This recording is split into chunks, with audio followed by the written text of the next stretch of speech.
श्रीशैलेशदयापात्रम् धीभक्त्यादिगुणार्णवम् यतीन्द्रप्रवणं वन्दे रम्यजामातरं मुनिम्. திருக்குறுகை பெருமான் தன் திருத்தாள்கள் வாழிய திருவான திருமுகத்து செவ்வி என்னும் வாழிய இருக்குமொழி என் நெஞ்சில் தேக்கினார் வாழிய எந்தைய திராசர் கிழவனார் வாழிய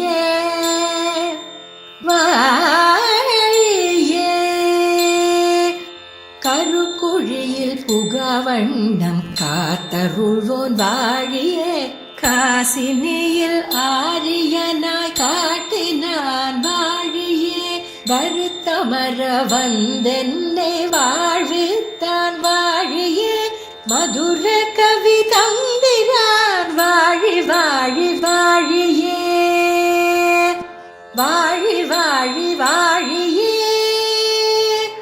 வாழி வாழி வாழியே.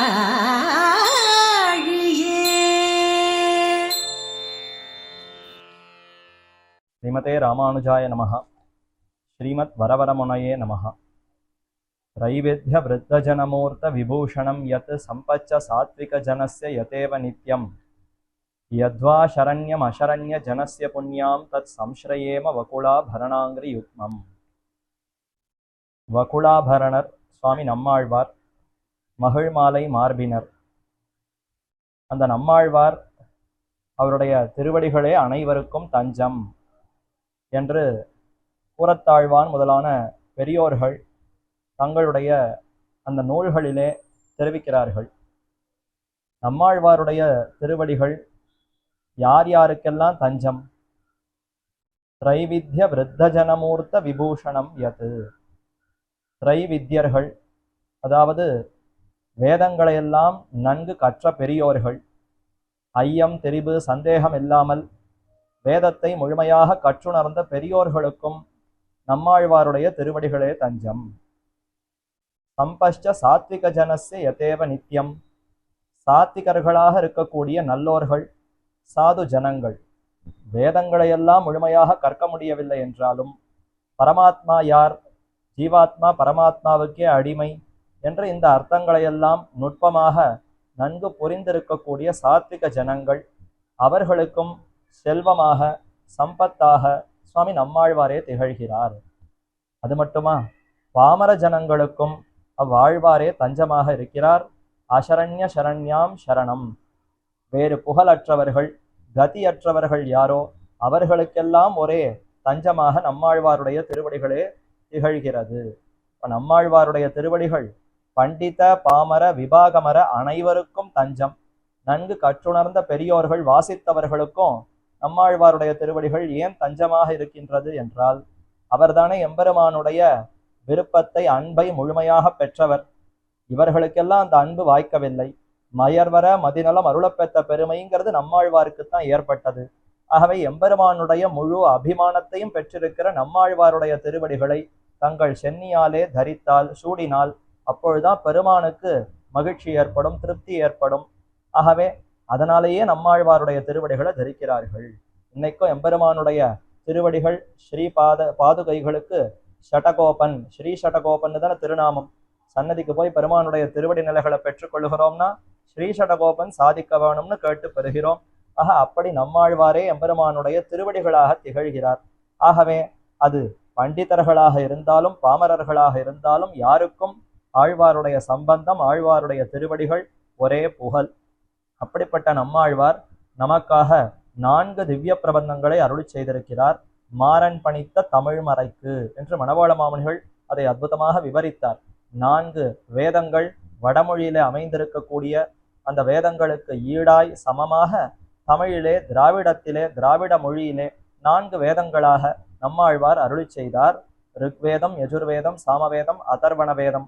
அதற்கு சமமாக திருவிருத்தம், திருவாசிரியம், பெரிய திருவந்தாதி, திருவாய்மொழி என்ன 4 திவ்ய பிரபந்தங்கள். அதிலே முதல் திவ்ய பிரபந்தம் திருவிருத்தம். பெருமானாலே மயர்வர மதிநலம் அருளப்பெற்ற பிற்பாடு அந்த எம்பெருமானை குறித்து ஆழ்வார் பாசுரங்களை விண்ணப்பிக்க தொடங்குகிறார். அப்படி தொடங்கினது முதல் திவ்ய பிரபந்தம் எதுன்னா திருவிருத்தம் என்கிற ஆச்சரியமான திவ்ய பிரபந்தம். அந்த திருவிருத்தத்துக்கு எத்தனையோ பெருமைகள். ஆழ்வார் முதலில விண்ணப்பித்ததே அதற்கு இருக்கக்கூடிய ஒரு பெருமை. ரிக்வேதத்தினுடைய சாரமாய் ரிக்வேதத்தினுடைய ஒரு ஸ்தானம், அதற்கு எத்தனை பெருமையோ அதே பெருமை இந்த திவ்ய பிரபந்தத்துக்கும் அமைந்திருக்கிறது என்பது மற்றொரு பெருமை. மேலும் இந்த திருவிருத்தம் எப்படிப்பட்டதுன்னா ரகசியத்ரயத்துக்குள்ளே முதல் ரகசியம் திருமந்திரம். அந்த திருமந்திரத்தினுடைய முதல் பதம், இரண்டாவது பதம், 2 பதங்களினுடைய அர்த்தத்தை இது வெளிப்படுத்துகின்றனமா. 4 திவ்ய பிரபந்தங்கள் 3 ரகசியங்களை வெளிப்படுத்துகின்றன என்று ஆச்சாரியர்கள் தெரிவிக்கிறார்கள். அதிலே துவயார்த்தம் தீர்க்க சரணாகதி என்ற துவய மந்திரத்தினுடைய விளக்கமாக இருப்பது அந்த திருவாய்மொழிங்கிற திவ்ய பிரபந்தம். பெரிய திருவந்தாதி என்பது சரமஸ்லோகத்தினுடைய விவரணமாக அமைந்திருக்கிறது. அப்ப மீதி இருக்கக்கூடிய திருமந்திரத்தை திருவிருத்தமும் திருவாசிரியம் விளக்குகிறது. அதுல திருவிருத்தம் முதல் பதம், இரண்டாவது பதம், திருமந்திரத்துல 3 பதங்கள். அதுல முதல் பதம் பிரணவம், அடுத்து நமப்பதம். இந்த 2 பதங்களினுடைய அர்த்தத்தையும் ரொம்ப அற்புதமாக விளக்குகிறது இந்த திருவிருத்தம்ங்கிற திவ்ய பிரபந்தம். ஆக அப்படிப்பட்ட இந்த திருவிருத்தத்தை ஆழ்வார் ரொம்ப ஆச்சரியமாக நாயிகா பாவத்திலே அருளி செய்திருக்கிறார். ஒரு நாயகியாக பராங்குஷ நாயகி என்கிற அந்த பாவத்தோடு எம்பெருமானிடத்துல காதல் வயப்பட்டு பெருமானும் தானும் கலந்து பிரிந்து அந்த அனுபவங்களை எல்லாம் ரொம்ப அற்புதமாக இதிலே விருத்தப்பாக்கள் என்கிற அந்த வகுப்பிலே இலக்கணத்துல சேர்ந்தார் போலே ஆச்சரியமாக விண்ணப்பித்திருக்கிறார். அப்படிப்பட்ட இந்த திவ்ய பிரபந்தத்தை திவ்ய பிரபந்த தாரா என்னும் நிகழ்ச்சியிலே நாமும் அனுபவித்துக் கொண்டு வருகிறோம். ஸ்ரீமத் பரமஹம்ச இத்தியாதிப்படி யதுகிரி யதிராஜ நாராயண ராமானுஜ ஜீயர் சுவாமி பெங்களூரு ஸ்ரீமட்டத்திலே எழுந்தருளி இருந்து பல வித்வான்கள் பலரையும் ஆதரித்து அவர்கள் மூலமாக இந்த திவ்ய பிரபந்த அர்த்தங்கள் நாள்தோறும் வெளிவர வேண்டும். ஒரு அருவி எப்படி அப்படியே கொட்டி தின்னா எல்லாருக்கும் பயன்படுமோ அத மாதிரி இந்த திவ்ய பிரபந்தத்தினுடைய அர்த்தம் அது இடைவிடாது அப்படியே தொடர்ந்து அருவி போலே கொட்டி கொண்டு இருக்க வேண்டும். அதை எல்லோரும் பருகி ஆசையுடையோர்கள் எல்லாம் அதை பருகி அனுபவிக்க வேண்டும் என்ற அந்த உயர்ந்த எண்ணத்தோடு அந்த சுவாமி ஜீயர் சுவாமி இதை ஏற்படுத்தி நிகழ்த்தி கொண்டு வருகிறார். அதிலே தற்பொழுது நாம் அனுபவிக்க வேண்டியது திருவிருத்தம்ங்கிற திவ்ய பிரபந்தம். அதற்குள்ளேயும் 5 பாசுரங்களை நாம் அனுபவிக்க வேண்டும். 86வது பாசுரம் தொடங்கி 90வது பாசுரம் 100 பாசுரங்கள். அதுல 86வது பாசுரம் தொடங்கி 90வது பாசுரம் வரைக்கும் இருக்கக்கூடிய 5 பாசுரங்களுடைய அர்த்தத்தினுடைய சாரத்தை அனுபவிக்க வேண்டும். இதற்கு எத்தனையோ பெரியோர்கள் அற்புதமாக வியாக்கியானத்தை அருளி செய்திருக்கிறார்கள். பெரியவாச்சான் பிள்ளை 4000 திவ்ய பிரபந்தத்துக்கும் வியாக்கியானம் அருளி செய்து வியாக்கியான சக்கரவர்த்தி என்ன புகழ் கொண்டிருக்கக்கூடிய அந்த சுவாமி அவர் இதற்கு அற்புதமாக வியாக்கியானத்தை அருளி செய்திருக்கிறார். மேலும் நம்பிள்ளை என்னும் ஆச்சாரியர் பெரியவாச்சான் பிள்ளைக்கும் ஆச்சாரியராக திகழக்கூடியவர். அந்த நம்பிள்ளை ஈடு என்ற திருநாமம் கொண்டிருக்கக்கூடிய அற்புதமான ஒரு வியாக்கியானத்தை அருளி செய்திருக்கிறார். மேலும் வாதிகேசரி அழகிய மணவாளச்சீயர் என்னும் சுவாமி அவர் சுவாபதேச அர்த்தம் இந்த திருவிருத்த பாசுரங்களுக்குள்ளே இருக்கக்கூடிய உட்பொருள் என்ன, ஆழ்ந்த சம்பிரதாய கருத்துகள் என்ன என்பதையும் வெளிப்படுத்தியிருக்கிறார். இப்படி பல ஆச்சரியமான வியாக்கியானங்கள். அதற்கு பின்னர் கடந்த 100 வருஷங்களுக்கு முன்பு எழுந்தருளி இருந்த ஸ்ரீ உவே பிரதிவாதி பயங்கரம் அண்ணங்கராச்சாரியர் சுவாமி அவரும் தம்முடைய திவ்யார்த்த தீபிகை என்ன 4000 திவ்ய பிரபந்தத்துக்கும் அதனுடைய அர்த்தத்தை எளிமையாக விளக்க வேண்டும்னு விளக்குற சமயத்திலே திருவிருத்தத்திற்கு ஆச்சரியமான வியாக்கியானத்தை அருளி செய்திருக்கிறார். அதற்குள்ளாக இவைகளுக்கெல்லாம் இருக்கக்கூடிய அந்த அர்த்தத்தை சுருக்கமாக நாமும் அனுபவிக்கலாம். இந்த திருவிருத்தம்ங்கிறது ருக்வேதத்தினுடைய ஸ்தானம்னு பார்த்தோமா. அழகிய மணவாளப் பெருமாள் நாயனார் என்னும் ஆச்சாரியர் இந்த திருவிருத்தத்துக்கு மற்றொரு பெருமையை தெரிவிக்கிறார். ருக்கு சாமத்தாலே சரசமாய் ஸ்தோபத்தாலே பரம்புமா போலே சொல்லார் தொடையல் இசை கூட்ட அமர் சுவை 1000 ஆயிற்று. அமர் சுவை 1000ங்கிறது திருவாய்மொழி. சொல்லார் தொடையல் இந்நூறும் வல்லார் என்ன இந்த திருவிருத்தம்ங்கிற இந்த பாசுரம் கடைசி பாசுரத்தில் ஆழ்வார் தெரிவிக்கிறார். சொல்லார் தொடையல் என்று அழகான சொற்கள் சேர்ந்து ஒரு மாலை போல இந்த திருவிருத்தம் திவ்ய பிரபந்தம் அமைந்திருக்கிறதாம். அப்படி ஒரு மாலையாக இருக்கக்கூடிய இந்த திவ்ய பிரபந்தம் இதனுடைய விளக்கமாக இருப்பது. இதுல இசை கூட்ட அமர் சுவை 1000 ஆயிற்று. ருக்குன்னு சொன்னால் மந்திரங்கள், சாமம்னு சொன்னால் இசை. ருக்காகிற மந்திரங்களுக்கு சாமம் ஸ்வரங்களை சேர்த்து இசையை கூட்டினால் அதுவே சாமவேதமாக அற்புதமாக இசைக்கப்படும், சாமவேதம்னு பெயர் பெறும். அதே போல இந்த திருவிருத்த பாசுரங்களுக்கு இசை கூட்ட, இதனுடைய அந்த இசையை இன்னும் கூட்டி இதனுடைய பொருளை விளக்கினால் அதுவே திருவாய்மொழியாக ஆயித்தாம். அதைத்தான் சொல்லார் தொடையல் இசை கூட்ட அமர் சுவை ஆயிரம் ஆயித்துன்னு அவர் ஆச்சாரிய ஹிருதயத்திலே அழகிய மணவாள பெருமாள் நாயனார் என்னும் ஆச்சாரியர் தெரிவிக்கிறார். அப்போ இந்த 100 பாசுரங்கள் இதுவே 100 திருவாய்மொழிகளாக ஆயித்துன்னு கொள்ளலாம். திருவாய்மொழி 1102 உரைத்தான் வாழியேன்னு நம்மாழ்வாருக்கு வாழி திருநாமம். அதுல 1000 சொச்சம் பாசுரங்கள் இருக்கிறதா. இந்த திருவிருத்தம் முதல் திவ்ய பிரபந்தம் 100 பாசுரங்கள், இதனுடைய விளக்கமாகத்தான் அங்க 1000 பாசுரங்கள். ஒவ்வொரு பதிகம் அப்படி பார்த்தா 100 பதிகங்கள் அதுல இருக்கு. இதுல 100 பாசுரங்கள் இருக்கு. ஒரு பாசுரம் ஒரு பதிகம் என்ன அங்க விரிவு பெற்றதாம். இப்ப நேராக ஆயித்தா, இதுல முதல் பாசுரம் அங்க முதல் திருவாய்மொழி, இதுல 2வது பாசுரம் அங்க 2வது பதிகம்னு நேராக விளக்கம் ஆயித்தான்னு கேட்டால் அப்படி அல்ல. திருவிருத்தத்தில் இருக்கக்கூடிய 100 பாசுரங்கள் அதுல விளக்கமாக ஆயித்து. ஆனால் வரிசையா இந்த கிரமத்திலேயே அங்க அமையப்பெறவில்லை. அது எம்பெருமான் ஆழ்வாருக்கு எப்படி குணங்களை காட்டினாரோ, எப்படி அனுபவத்தை கொடுத்தாரோ அதற்கேற்றாற் போலே பாசுரங்கள் திருவாய்மொழி அனுபவம்ங்கிறது மாறுபடும். திருவிருத்தத்துல ஒரு மாதிரி அனுபவம், திருவாய்மொழியில அந்த அனுபவம்ங்கிறது கிரமம் வரிசை மாறும். வரிசை மாறினாலும் இதனுடைய விரிவு தான் அங்கே இருக்கிறது என்றுதான் பெரியவர்கள் விளக்குகிறார்கள். நாமும் அப்படி பெருமை கொண்டிருக்கக்கூடிய திருவிருத்தத்தை அனுபவிக்க போகிறோம். 5 பாசுரங்கள். அதிலே முதலிலே 86வது பாசுரம். அடைக்கலத்து ஓங்கு கமலத் தலரையன் சென்னி என்னும் முடைக்கலத்தோன் முன் அரணுக்கு நீக்கியை ஆழிசங்கம் படைக்கலமேந்தியை வெண்ணைக்கு அந்நாய்ச்சி வன் தாம்புகளால் புடைக்கலந்தானை எம்மானை என் சொல்லி புலம்புவனே என்று நாயிகாபாவத்திலே பராங்குஷ நாயகியாக நம்மாழ்வார் அருளி செய்கிறார். இது நம்மாழ்வார் அதாவது தானே அந்த தலைமகளாக நாயிகையாக இருந்து சொல்லுகிறதாகவும் கொள்ளலாம். அல்லது திருத்தாயாருடைய வார்த்தை. திருத்தாயார், இந்த நாயகிக்கு ஒரு தாயார் இருக்கிறார், அந்த தாயார் பார்த்து என் பெண் இப்படி புலம்புகிறாளே, இதை என்னன்னு சொல்லுவதுன்னு புரியவில்லையே என்று திருத்தாயார் சொல்லுவதாகவும் கொள்ளலாம். ஆக இப்படி ஆச்சரியமான ஒரு பாசுரம். இந்த பாசுரத்துல பெருமானிடத்துல ஒரு குற்றமும் இல்லை. அந்த எம்பெருமானை நாம பற்றி இருக்கிறோம், ஆனாலும் நமக்கு இன்னும் பேரு கிட்டவில்லையே, காலம் நெடுகுகிறதே, அதை கண்டு வருத்தப்பட்டு என்ன சொல்லி புலம்புவதுன்னு தெரியவில்லையே. அந்த எம்பெருமானிடத்துல குற்றம் இருந்தால், தோஷம் இருந்தால், தோஷம் இருக்குன்னு சொல்லியாவது புலம்பலாம். பெருமானிடத்துல தோஷமே கிடையாது, துளியும் அவரிடத்துல குற்றமே கிடையாது. அனைத்து ஹேயங்களுக்கும் பிரதிபட்டனாய் கல்யாண குணைக்கதானனாய் அந்த எம்பெருமான் இருக்கிறார். அப்படி பெருமான் இருக்க, நானும் அவரை பற்றி இருக்க, இன்னும் நமக்கு அந்த பேரு கிட்டவில்லை என்றால் இதை என்னன்னு சொல்லுவதுன்னு தெரியலையே. சாதாரணமா உலகத்துல என்ன நாம பார்க்கிறோம், ஏதோ ஒரு இடத்துக்கு செல்ல வேண்டும், ஒரு கல்லூரிக்கு போகணும்னா சீட்டு பெறணும், அதற்கு உண்டான பணத்தையும் கட்டியாச்சு, எல்லாம் ஆச்சு, ஆனாலும் இன்னும் சீட்டு கொடுக்கவில்லைன்னு சொன்னால் இப்போ புலம்பலாம். நான் அதற்கு வேண்டிய நன்றா சான்றிதழ்லாம் வாங்கியிருக்கேன், நன்னா படித்திருக்கிறேன், வாசித்திருக்கிறேன், நல்ல மதிப்பெண்கள் எடுத்திருக்கிறேன், வேண்டிய பணமும் கட்டியாச்சு, ஆனாலும் இன்னும் சீட்டு கிடைக்கவில்லையே என்று புலம்பலாம். இன்னும் நாம செய்ய வேண்டியதை செய்தாகிவிட்டது, பின்னர் கிடைக்கவில்லையேன்னு புலம்பலாம். இப்ப பெருமானிடத்துல நாம செய்ய வேண்டியது ஒன்றுமே இல்லை. மாறாக அந்த பெருமானோ அனைத்து கல்யாண குணங்களும் கொண்டிருக்கிறார், அவர் கொடுப்பதற்கு சித்தமா தயாராக இருக்கிறார். அப்படி இருந்தும் நமக்கு கிடைக்கவில்லையே, இப்ப என்னன்னு சொல்லி புலம்புவதுன்னு கூட புரியவில்லையே. எத்தையானு சொல்லி புலம்பணும்னா ஏதோ தோஷம் குற்றம்னு இருக்க வேண்டும், ஒன்றும் இல்லாததினாலே என்னத்தை சொல்லி புலம்புவதுன்னு புரியவில்லையேன்னு தெரிவிக்கக்கூடிய பாசுரம். ஏன் அப்படி பெருமான் எப்படிப்பட்டவர், அவருடைய தன்மைகள் என்ன என்பதை முதல் 3 வரிகள்ல விவரிக்கிறார். அடைக்கலத்து ஓங்கு கமலத்து அலர் அயன் சென்னி என்னும். கமலத்திலே தாமரை புஷ்பத்திலே நான்முகன் பிரம்மா பிறந்தார், பூவில் நான்முகனை படைக்க தேவும் எப்பொருளும் படைக்க என்ன அந்த எம்பெருமான் புஷ்பத்துல நான்முகனை படைத்தார். நம்முடைய திருநாபி கொப்பூழிலிருந்து அழகான தாமரை புஷ்பம் பெருகித்து, அது ஓங்கித்து உயர ஆகாசத்தை நோக்கி அப்படி உயர போய் வளர அந்த தாமரை விகசித்தது, மலர்ந்தது. அதுல தான் பிரம்மாவை படைத்தார். நான்முகனை நாராயணன் படைத்தான். திருமழிசையாழ்வார் முதல் பாசுரத்திலேயே தெரிவிக்கிறார். அப்படிப்பட்ட பிரம்மாவை படைத்தவன் எம்பெருமான்.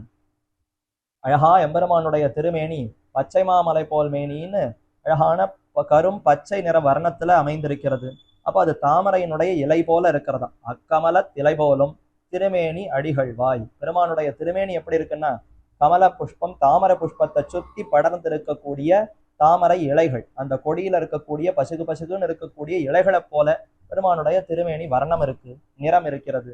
நடுநடுவுல தாமரை பூத்தார் போலே பெருமானுடைய அவயவங்கள், 2 திருக்கண்கள் தாமரையை போல இருக்கு, திருவாய் தாமரையை போல இருக்கு, திருக்கைகள் தாமரை போல இருக்கு, திருவடிகள் தாமரை போல இருக்கு, அவருடைய திருநாபியிலிருந்து ஒரு தாமரை அப்படி உயர ஓங்கி வளர்ந்திருக்கிறது. ஆக அடைக்கலத்து ஓங்கு கமலத்து அலரையன், இப்படிப்பட்ட அந்த அழகு, பார்ப்பதற்கே மனதை கவரக்கூடிய அழகிலே பெருமான் அப்படி பிரம்மாவை படைத்தார். அடைக்கமலத்து, அதாவது அடைக்கலத்து ஓங்கு கமலத்து அலரையன், அயன் என்பவர் தான் பிரம்மா. அந்த பிரம்மாவை எம்பெருமான் படைத்தார். அவருடைய சென்னி என்னும் அவருடைய தலை, பிரம்மாவை படைக்கும் பொழுது அவருக்கு 5 தலைகள் இருந்தனவாம். அதே சமயத்துல அவர் ருத்ரனை படைத்தார், அவருக்கும் 5 தலைகள் இருந்தன. ருத்ரன் பார்த்தார், நமக்கும் பிரம்மாவுக்கும் ஒரே பெருமையா? அப்படி இருக்கக்கூடாதே, நமக்குத்தான் இன்னும் பெருமை அதிகமா இருக்கணும், 2 பேருக்கும் வேறுபாடு தெரிய வேண்டும், அதனால நாம் அவருடைய தலையை ஒன்றை கொய்து விடலாம் என்று ருத்ரன் கொஞ்சம் கர்வப்பட்டு தன் தகப்பனாரா இருக்கக்கூடிய பிரம்மாவினுடைய ஒரு தலையை கொய்தார். அப்படி கொய்த உடனே பிரம்மா சாபமிட்டார், எப்ப என் தலையே கிள்ளுகிறாயோ உனக்கு அந்த தலை கையிலேயே ஒட்டி கொள்ளும், நீ கபாலியாக சுற்றுவாய், கபாலித்வம் பவிஷ்யசி என்ன சாபமிட. அதனால கையில கபாலம் ஒட்டி கொண்டு எங்கும் அந்த கபாலத்தோடையே தெரிந்தாராம். அந்த சரித்திரத்தை தான் சொல்லுகிறார். சென்னி என்னும் முடைக்கலத்து ஊன் முன் அரணுக்கு நீக்கியை, அரண் என்பவர் ருத்ரன். அந்த ருத்ரனுக்கு பெருமான் சாப விமோசனத்தையே செய்து கொடுத்தார். புறம் எரி செய்த சிவனுரு துயர்களை தேவை, பத்தளர்விய கோல் கையில் கொண்டு பார்த்தன் தன் தேர் முன் நின்னானை, சித்தவ பணியால் முடித்துறந்தானை திருவல்லிக்கேணி கண்டேனேன்னு திருவல்லிக்கேணி திவதேசத்திலும் இந்த சரித்திரத்தை திருமங்கையாழ்வார் தெரிவிக்கிறார். ருத்ரனுக்கு எவ்வளவு பெருமையா! புறம் எரி செய்த சிவன் திரிபுரத்தை எரித்திருக்கிறார். திரிபுரத்தையும் எரித்து அந்த அசுரனையெல்லாம் முடித்திருக்கக்கூடிய கர்வத்திலே நான் தான் பெரியவன்கிற ஒரு அகங்காரம், அந்த அகங்காரத்துல பிரம்மாவினுடைய தலையை கொய்ய, என் தகப்பனாரா இருக்கக்கூடிய அவருடைய தலையே கொய்தாயா, உனக்கு கபாலம் ஒட்டி கொள்ளும்னு சாபமிட கையில கபாலம் ஒட்டி கொண்டது. அந்த கபாலத்துல போய் பிச்சை புக்குத்தான் உணவு உண்ண வேண்டிய நிலைமை ஏற்பட்டது. எவ்வளவு தாழ்ந்த நிலைமை! பெரிய ருத்ரன், அழிப்புக்கெல்லாம் அதிபதியா இருக்கக்கூடிய கடவுள், ஆனா அவருக்கே இந்த நிலைமை ஏற்பட்டு முடைக்கலத்தூண், துர்நாற்றம் வீசக்கூடிய அந்த கபாலத்தில உணவு பெற்று அதை உண்டு வாழ்ந்து கொண்டிருக்கிறார். இது எவ்வளவு தாழ்ந்த நிலை! அதை பார்த்து இப்போ எம்பெருமான் சரி போகட்டும், என்ன இருந்தாலும் இவர்களும் தேவர்களுக்குள்ள ஒருத்தன் தானே, அப்படிப்பட்ட இவனுக்கு வரக்கூடிய கஷ்டத்தை நாமத்தானே போக்கணும், இவனை படைத்தது நாம் தான், அப்படிப்பட்ட இவனுக்கு துன்பம் வருகிறதுன்னா அந்த சமயத்துல நாம் தான் அந்த துன்பத்தை நீக்க வேண்டும் என்று பெருமானே வந்து தன்னுடைய திருமார்பில் இருக்கக்கூடிய வியர்வை நீரை தெளித்து கபாலத்தை உடைத்து போட்டார். கபாலம் சுக்கு நூறாக உடைந்து வீழ்ந்தது என்பது சரித்திரம். அப்போ முடைக்கலத்து ஊன், ஊன்னா உணவு, அந்த முடைக்கலம்னா நாற்றம், முடை நாற்றம், ஒரே அந்த மண்டவோடு நாத்தத்தோடு உணவு உண்டு கொண்டிருந்த அந்த தாழ்ந்த நிலையை ருத்ரனுக்கு போக்கி கொடுத்தவர், நீக்கினவர். பெருமானுக்கு நீக்கி, ருத்ரனுக்கு அரணுக்கு இந்த சாபத்தை நீக்கி துன்பத்தை நீக்கினவர் என்ன நீக்கினே பெயர் வந்து விட்டது. அரணுக்கு நீக்கியை, அப்படிப்பட்ட எம்பெருமானை, நீக்கியைன்னு சொன்னா அந்த எம்பெருமானை என்று அர்த்தம். அப்படிப்பட்ட எம்பெருமானை ஏன் சொல்லி புலம்புவனே. அந்த எம்பெருமான் இவ்வளவு கருணை உள்ளம் கொண்டவராய் தன்னுடைய அடியவர்கள் அவர்கள் என்னதான் கர்வத்தோடு இருந்தாலும் அந்த கர்வத்தை பாராமல் தானே சென்று அவர்களுடைய துன்பத்தை போக்கடித்திருக்கிறார். அப்பேற்பட்ட எம்பெருமானை இப்ப நான் அடைந்தும் அவரை பற்றியும் இன்னும் நான் மேற்கொண்டு இந்த சம்சாரத்திலிருந்து விடுபடாமல் இருக்கிறேனே, என்னன்னு சொல்லி புலம்புவது. பெருமான் இதை செய்யவில்லைன்னா அவருக்கு கருணையே கிடையாதுன்னு சொல்லி புலம்பலாம். அவரோ கருணையுள்ளம் கொண்டவராய் இப்பேற்பட்ட குணத்தை வெளிப்படுத்தி இருக்கிறார். அப்ப ஏன் சொல்லி புலம்புவனே. அப்ப முன் அரணுக்கு நீக்கியை ஏன் சொல்லி புலம்புவனேன்னு ஒரு பகுதி பாசுரம். மற்றொரு பகுதியில ஆழிசங்கம் படைக்கலம் ஏந்தியை, பெருமான் ஆபத் சக்கனாக இருக்கிறார். அந்தந்த ஆபத்து வரக்கூடிய சமயத்துல தானே வந்து உதவி இருக்கிறார்னு ஒண்ணு. உதவுவதற்கு கைகளிலே எப்போதும் அந்த ஆழி, திருவாழி, சுதர்சன சக்கரத்தாழ்வார கையிலேயே பற்றி கொண்டிருக்கிறாராம். ஆழி சங்கம் படைக்கலம் ஏந்தியை, பெருமான் ரட்சிக்க வரும் பொழுது கைகளிலே திவ்யாயுதங்களை பற்றி கொண்டு வருகிறாரா. கூறாராழி வெண்சங்கேந்தி கொடியேன் பால் வாராய் என்ன ஆழ்வார்கள் பிரார்த்திக்கிற சமயத்திலும் தேவரீர் தனித்து வரக்கூடாது, கைகள்ல திவ்யாயுதங்களை பற்றி கொண்டு வர வேண்டும் என்ன ஆசைப்படுகிறார்கள். எப்போதும் கைகழலா நேமியான் நம்மேல் வினை கடிவான் மொய்கழலே ஏத்த முயல் என்ன பாசுரம். அப்போ எப்போதும் சங்க சக்கரங்களை பிடித்து கொண்டிருக்கிறாரே, எதற்கு? சதா பஞ்சாயுதீம் விப்ரது சன ஸ்ரீரங்கநாயகா. பிரணதர்கள் அடியார்களுடைய அந்த ரக்ஷணத்துல கால விளம்பம் கூடாது. அடியார்களை ரட்சிக்கிற சமயத்துல சற்று பொறுங்கள், ஆயுதங்கள் எல்லாம் ஆயுதச்சாலையில வச்சிருக்கேன், எடுத்து பட்டை தீட்டி அதற்கு வேண்டிய எண்ணெய் பூசி எல்லாம் எடுத்து கொண்டு வருகிறேன்னு சொல்லக்கூடாது. அதனால தயாராக அந்த ஆயுதங்களை கைகளிலே பற்றி கொண்டிருக்கிறான். ஆழி சங்கம் படைக்கலம் ஏந்தியை. இப்ப இது ஆபன் நிவர்த்தி பரிகரம். ஆபத்தை போக்கணும்னா கைகள்ல எப்போதும் ஆயுதங்களை பற்றி கொண்டு தயாராக இருக்கிறார்.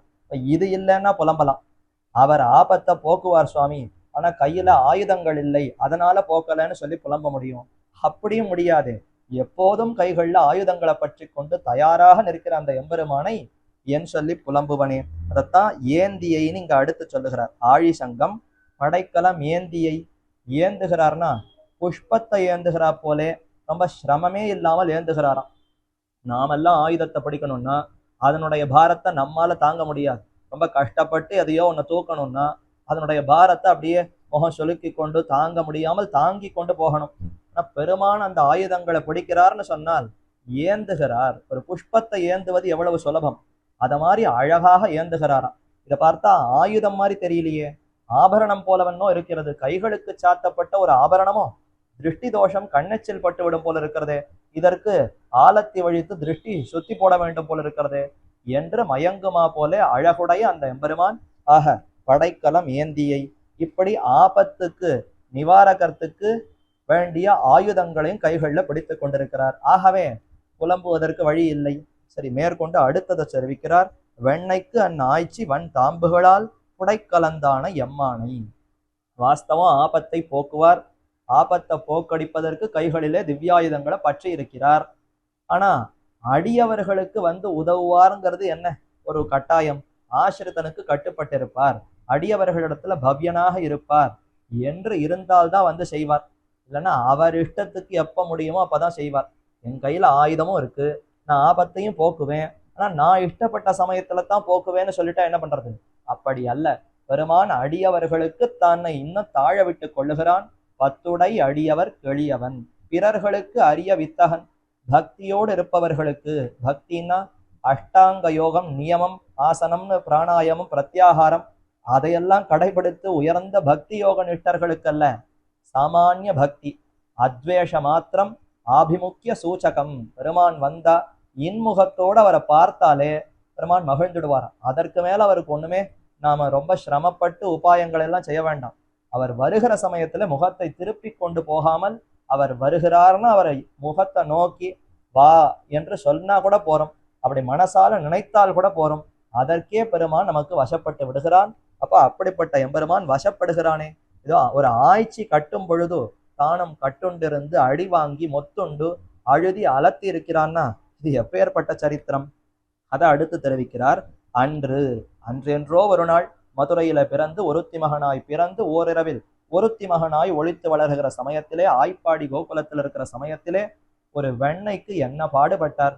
பரமபதத்திலிருந்து அந்த வெண்ணையை பெற்று புஜிக்க கூடாதா? அங்க கூடாது, ஆய்ப்பாடிக்கு வரணும். சரி, நேர்கொடு நேரே தன்னுடைய தாய் தகப்பனார் இடத்துல பெற்று உண்ணலாமேன்னா அது போராது, களவாடி திருடி உண்ண வேண்டும். சரி, தன் கிரகத்துல திருடினால் போராதான்னா ஆய்குலத்துல ஆய்ச்சிகள் எங்கெங்கெல்லாம் ஒழித்து வச்சிருப்பாளோ போய் போய் திருடணும். கண்ணன் எடுத்துட போறாரேங்கிறதுக்காக இவர்கள்லாம் பாத்திரத்தை மாத்திண்டே இருப்பாளாம். தினப்படி வைக்கிற பாத்திரத்துல வச்சா நல்லா தெரிஞ்சுட்டு எடுத்துட்டுருவார். அதனால வேற பாத்திரத்துல வைக்கணும். சாந்து பரணியில கூட எடுத்து வைப்பாளாம். அதாவது சந்தனம் வைக்கக்கூடிய சந்தன பேலா இருக்கா, அதுல தானே சந்தனத்தை வைக்கணும். ஆனா கண்ணன் அந்த சந்தன பேலாவை எடுக்க மாட்டார், அது சந்தனம் தான் வச்சிருப்பாங்கிறதுனால அதை தொடமாட்டாருங்கிறதுக்காக வெண்ணெய் பாத்திரத்தை விட்டுட்டு வெண்ணெயை தூக்கி சந்தன பேலால வச்சு மூடி வைப்பாளாம். ஆனாலும் கண்ணனுக்கா தெரியாது, இவள் நமக்காகவே தன்னுடைய பாத்திரத்தை மாத்தி எங்கெங்கயோ மறைச்சு வச்சிருப்பா. எல்லாத்தையும் நோட்டம் பார்த்து மொத்த வெண்ணெய் எடுத்து சாப்பிடுவாராம். அப்படி சாப்பிடுகிற சமயத்துல கையும் மெய்யுமாக பிடிபட்டு விடுவான். ஆய்ச்சி வன் தாம்புகளால் புடைக்க. தாம்புகளை போட்டு கட்டுகிறாள். வலிய தாம்பு, கண்ணி நுண் சிறு தாம்பினால் கட்டுண்ண பண்ணிய பெருமாயன். மதுரகவியாழ்வார் தெரிவிக்கிறாரு, இந்த கண்ணனை கட்டணுங்கிறதுக்காகவே தாம்புகளை போட்டு கட்டி வச்சிருப்பாளாம். நிறைய சின்ன சின்ன தாம்புகளா இருக்கும். அதெல்லாம் முடிச்சு போட்டு இதெல்லாம் கண்ணனை பிடிச்சு கட்டுறதற்குன்றது தனியா வைத்திருப்பார். அப்படிப்பட்ட அந்த தாம்புகளை கொண்டு இப்போ கண்ணனை பிடித்து கட்டுகிறார். கட்டி அடிக்கிறார். தொம் அதிசஞ்சல சேஷ்டித இத்யுக்வா சாச்சகார குடும்பினி.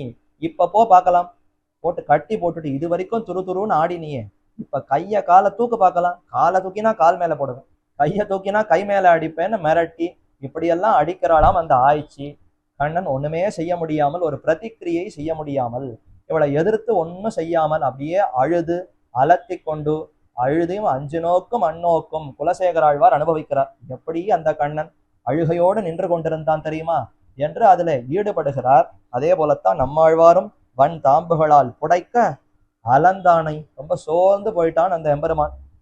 இது வரைக்கும் துரு துருன்னு சுத்தி கொண்டிருந்தான், பிடிச்சு கட்டி போட்டு அடிச்சுட்டான்னா அதுக்கு மேல ஒன்னும் செய்ய முடியாம அப்படியே கண்கள்ல நீர் பெருகி அழுது அலத்தி கொண்டிருந்தான். அடிக்கிறதுக்கு முன்னாடி அழுதாராம்.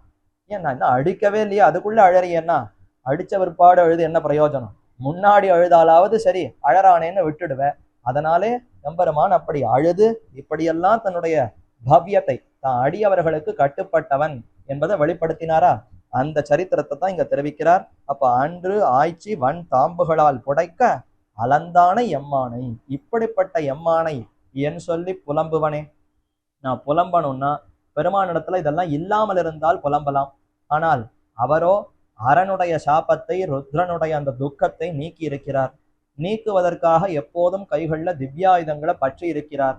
அது மட்டுமல்லாது ஆசிரித்தர்கள் அடியவர்கள் யாராக இருப்பினும் அது வலக்கை இலக்கை இடது கை தெரியாத சாமானிய ஆயர்களிடத்துல கூட தான் தன்ன பவ்யன், நான் உனக்கு கட்டுப்பட்டவன் என்ன கட்டுப்பட்டிருக்கிறார்னு சொன்னால், அப்ப என்ன பெருமானிடத்துல நான் குற்றத்தை சொல்லி இதனால எனக்கு கிடைக்கலன்னு புலம்புவது, அப்ப எதுவுமே சொல்ல முடியாது போல இருக்கிறதே என்று புலம்பும்படி ஆகிவிட்டது.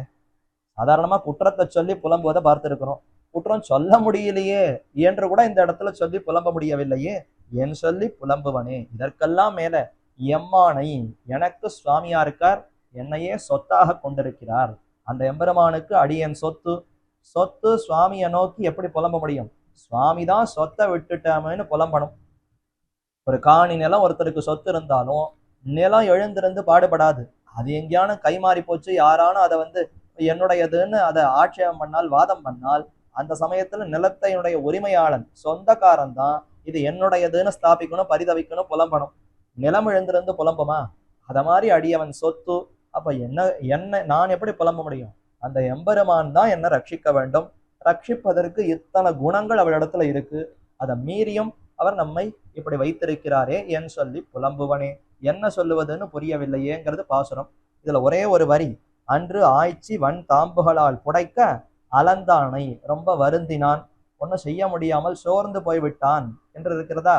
இதே பாசுரத்தை நஞ்சியர் ரொம்ப ஆச்சரியமா ஒரு தடவை அப்படி பாசுரங்களை சொல்லி கொண்டு வருகிற சமயத்திலே அருகே பராசர பட்டர் அவரும் அமர்ந்திருந்தார். பராசர பட்டருடைய சிஷ்யர் நஞ்சியர். ஆச்சாரியரான பராசர பட்டர் நஞ்சியரை அழைத்து அடிக்கடி திவ்ய பிரபந்தங்களை சொல்லும் கேட்கிறேன், நீர் திவ்ய பிரபந்தங்களை வரிசையா அப்படியே விண்ணப்பியும், ஒரு தடவை சேவியுமே, ஒவ்வொரு திவ்ய பிரபந்தத்தையும் அப்படியே சேவித்து வாரம், நான் காது கொண்டு கேட்கிறேன், ரொம்ப ஆசையா ரொம்ப இன்பமாக இருக்கிறது, அதனால நீர் ஒரு தடவை திவ்ய பிரபந்தத்தெல்லாம் சொல்லும் என்று வரிசையா கேட்பறாம். அப்படி சொல்லுகிற சமயத்துல திருவிருத்தத்தை சொல்லி கொண்டு வருகிற பொழுது இந்த பாசுரத்தை அவர் சேவித்தார். அப்போ ஒரு எழுத்தை மட்டும் மாத்தி சேவித்தார், புடைக்க அலர்ந்தானை எம்மானை, அன்னு ஆய்ச்சி வன் தாம்புகளால் புடைக்க அலர்ந்தானை என்ன சேவித்தாராம்.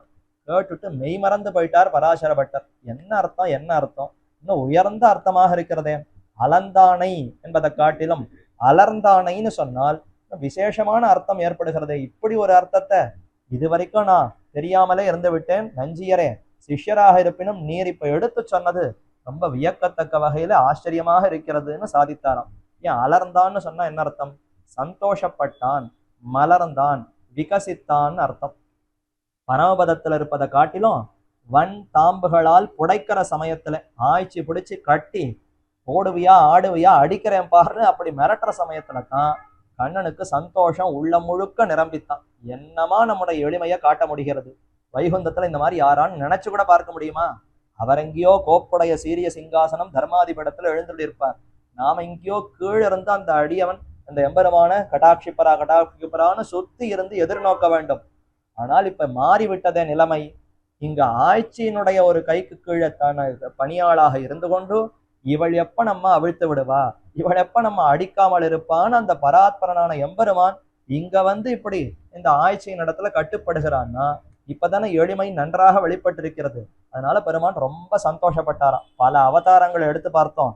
ராமன், அதுக்கு முன்னாடி பார்கவ ராமன், அதுக்கு முன்னாடி வராக பெருமாள், நரசிம்ம பெருமாள்னு பல அவதாரங்களை எடுத்தோம். எப்பொழுதுமே எளிமையை ஒழுங்கா காட்டவே முடியல. ராமனா இருக்கிற சமயத்துல கூட ஓரளவுக்கு தான் காட்ட முடிந்தது. ஆனால் கண்ணனாக பிறந்து இந்த ஆய்ச்சி கையில கட்டுண்டு அடியுண்டு மத்தால உதை வாங்கி அடி வாங்கி இத்தனையும் பண்ணினகர் இந்த சமயத்திலே என்னமா நம்முடைய எளிமையை காட்ட முடிந்தது. நான் இவ்வளவு எளியவன் அடங்கினவன் நன்னாக வெளிப்படுத்த முடிகிறதே என்று மிகுந்த திருப்தியா சந்தோஷமா, அதனால அடிக்க அடிக்க சந்தோஷப்பட்டாராம். ஆய்ச்சிகள்லாம் போட்டு அடிக்க மாணிக்க சோதியை மற்றொரு இடத்துல ஆழ்வார் தெரிவிக்கிறார். அந்த எம்பெருமான் மாணிக்கத்தை போல நன்கு பிரகாசித்தான ஒரு மாணிக்க கல்லு, வைரக்கல்லு. அதை பட்டை தீட்டணும்னா என்ன பண்ணணும்? சாணைக்கல்ல போட்டு தேய்க்கணும். தேய்க்க தேய்க்க ஒளி பிரகாசம் விஞ்சுமா, அத மாதிரி அடிக்க அடிக்க இன்னும் கண்ணனுக்கு சந்தோஷம் அதிகமாச்சு. பரவாயில்லையே, நன்னா அடி வாங்கினோமே, இன்னும் ஒருத்தி தான் அடிச்சிருக்கா, இன்னும் ஊரெல்லாம் வந்து அடிக்கணுமே, இன்னும் ஒவ்வொருத்தரா வந்து நன்னா கேலி பேசி நன்னா திட்டி வசவு பாடி அடிக்க கண்ணனுக்கு சந்தோஷம் இன்னும் அதிகமாயிற்று. அதனாலேயே அலர்ந்தான், சந்தோஷப்பட்டான். என்ன அந்த நஞ்சியர் அப்படி கூட ஒரு அர்த்தம் இருப்பதாக இந்த பாசுரங்களை சொல்ல கேட்டு மிகுந்த சந்தோஷப்பட்டார். ஆக இது 86வது பாசுரத்தினுடைய அர்த்தம். எம்பெருமான் இத்தனை குணங்களோடு இருக்க ஏன் சொல்லி புலம்புவனே, என்ன அவரிடத்துல குற்றத்தை சொல்ல முடியும்? ஒன்றும் சொல்ல முடியாது என்று சொல்லி புலம்பும் நிலைமை ஆயித்தேன்னு பராங்குஷ நாயகி விண்ணப்பிக்கக்கூடிய பாசுரம். அடுத்து 87வது பாசுரம். இதுல இந்த 86வது பாசுரத்தினுடைய விளக்கமாக இருப்பது திருவாய்மொழின்னு பார்த்தால் அதிலே முதல் 10 5வது திருவாய்மொழி. வளவேள் உலகின் முதலாய வானோர் இறையை அறிவினையேன் களவேள் வெண்ணை தொடுவுண்ட கழ்வாய் என்பன் பெண்ணையும் என்ன அந்த பாசுரம், அந்த பதிகம், அந்த திருவாய்மொழி இந்த பாசுரத்தினுடைய விரிவு விளக்கமாக அமைந்திருக்கிறது என்று பெரியோர்கள் காட்டுகிறார்கள். இதுல வெண்ணைக்கு ஆய்ச்சி வன்தாம்புகளால் புடைக்கன்னு பார்த்தோமா, அப்ப ஆய்ச்சி பிடிச்சு கட்டி போட்டா வெண்ணைக்காக எம்பெருமான் கட்டுண்டான். ஒரு வெண்ணைய சாப்பிடணுங்கிற ஆசை, அதுல இப்படி ஆய்ச்சிகள் இடத்துல எல்லாம் சிக்கி கொண்டு அடி வாங்கினான், எளிமையை வெளிப்படுத்தினான். இதே போன்ற சரித்திரத்தை அங்கேயும் தெரிவிக்கிறாரே. களவேள் வெண்ணை தொடுவுண்ட கழ்வா, அந்த வெண்ணைக்காக நீ எப்படியெல்லாம் அலைந்தாய், அந்த வெண்ணைய களவு கண்டு கழ்வா கழ்வான்கிற பெயரை பெற்றாயே என்ன அங்கேயும் அனுபவிக்கிறாரா. அப்ப இதனுடைய விரிவாக அந்த திருவாய்மொழி அமைந்திருக்கிறது என்று கொண்டு, மேலும் நிறைநான்முகனை படைத்தவன், இங்க பிரம்மாவை படைத்தவர்னு பார்த்தோம். அடைக்கலத்து ஓங்கு கமலத்து அலர் அயன் என்று பிரம்மாவை எம்பெருமான் படைத்தார். அதே அந்த திருவாய்மொழியில சொல்லும் பொழுதும் நிறைநான்முகனை படைத்தவன், இந்த எம்பெருமான் தான் நான்முகனை படைத்தான் என்று அங்கும் சொல்லப்பட்டிருக்கிறது. எம்மானை தம்மான் என்னம்மான் என்ன அங்கும் வருகிறது, இங்கேயும் எம்மானைன்னு இருக்கிறது. ஆக இந்த ஒத்துமைகளை பார்க்கும் பொழுது இந்த பாசுரத்தினுடைய விரிவு விளக்கம் அந்த முதல் 10 5ஆம் திருவாய்மொழி என்று கொள்ளலாம். மேலே திருவிருத்தத்திலே 87வது பாசுரம். புலம்பும் கணகுரல் கோழ்வாய அந்நிலும் பூங்கழி பாய்ந்து அளம்பும் கணகுரல் சூழ்திரை ஆழியும் ஆங்கவை நின் வளம் பொல்லது நலம்பாடும் இது குத்தமாக வையம் சிலம்பும்படி செய்வதே திருமால் இத்திருவினையே. இத்திரு என்று இங்கு சொல்லப்படுவது பராங்குஷ நாயகி. இவளே திருமகள் கொள் மண்மகள் கொள் பிறந்திட்டாள். இவள் யாருன்னு தெரியலையே. பராங்குஷ நாயகியை பார்க்கும் பொழுது, அவளுடைய குணங்களை பார்க்கும் பொழுது மகாலட்சுமியே வந்து பிறந்தாளா, பூமி தேவி வந்து பிறந்து விட்டாளா, நீலாதேவி தான் வந்து அவதரித்திருக்கிறாளா, என்னன்னு சொல்ல முடியலையேன்னு அப்பேற்பட்ட பெருமைகளோடு இவள் திகழ்கிறாள். ஆகவே இவளுக்கே திரு என்று ஒரு பெயர் ஏற்பட்டது. கடிமாமலர் பாவையோடு சாமிய ஷட்கம் என்று ஆச்சாரியர்கள் தெரிவிக்கிறார்கள். ஒவ்வொரு ஜீவாத்மாவுக்குமே மகாலட்சுமி தாயாரோடு சாமியம் ஒத்துமை உண்டாம். ஜீவாத்மா அத்தனை பேருக்கும் பிராட்டிக்கு எத்தனை தன்மைகள் உண்டோ, எத்தனை குணங்கள் உண்டோ, அந்த குணங்கள் நமக்கும் உண்டு. நாம் அதை தெரியாமல் சம்சாரத்துல சிக்கிண்டு இருக்கிறோம். அதை நன்கு உணர்ந்தவளாய் அந்த பிராட்டி எம்பெருமானுடைய பட்ட மகிழ்ச்சியாய் திவ்ய மகிழ்ச்சியாய் விளங்குகிறாள். ஆக இத்திருன்னு இங்க சொல்லப்படுபவள் பராங்குஷ நாயகி. இவளுக்கு எத்தனை ஏற்றம்! அத்திருவை போலல்ல இத்திரு. அத்திருன்னு சொன்னால் மகாலட்சுமி தாயார், இத்திருன்னு சொன்னால் இந்த பராங்குஷ நாயகி. அத்திரு அவன் ஒருவனையே பற்றும், இத்திரு இருவரையும் பற்றும். மகாலட்சுமி தாயார் எம்பெருமான் ஒருவனைத்தான் பற்றுவாள். அவள் எம்பெருமானையும் மற்ற யாரையாவது சேர்த்து பற்றுவளான்னா மாட்டாளே. அவள் தான் மகாலட்சுமி, திவ்ய மகிழ்ச்சி, பட்ட மகிழ்ச்சியே. அப்ப புருஷகார பூதையான அந்த பிராட்டி நேரே எம்பெருமானுடைய திருவடிகளை மட்டும் பற்றுவாள். ஆனால் இத்திரு என்று சொல்லக்கூடிய பராங்குஷ நாயகி எப்படிப்பட்டவள்னா மிதுனமாய் இரட்டையாய் பிராட்டியோடு சேர்ந்திருக்கக்கூடிய பெருமானை பற்றுவாள்.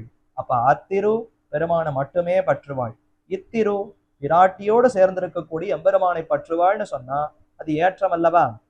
அந்த திருவுக்கு ஒரு எம்பெருமானை மட்டும்தான் தெரியும், இந்த திருவுக்கு பிராட்டியோடு சேர்ந்த எம்பெருமானத்தான் தெரியும்.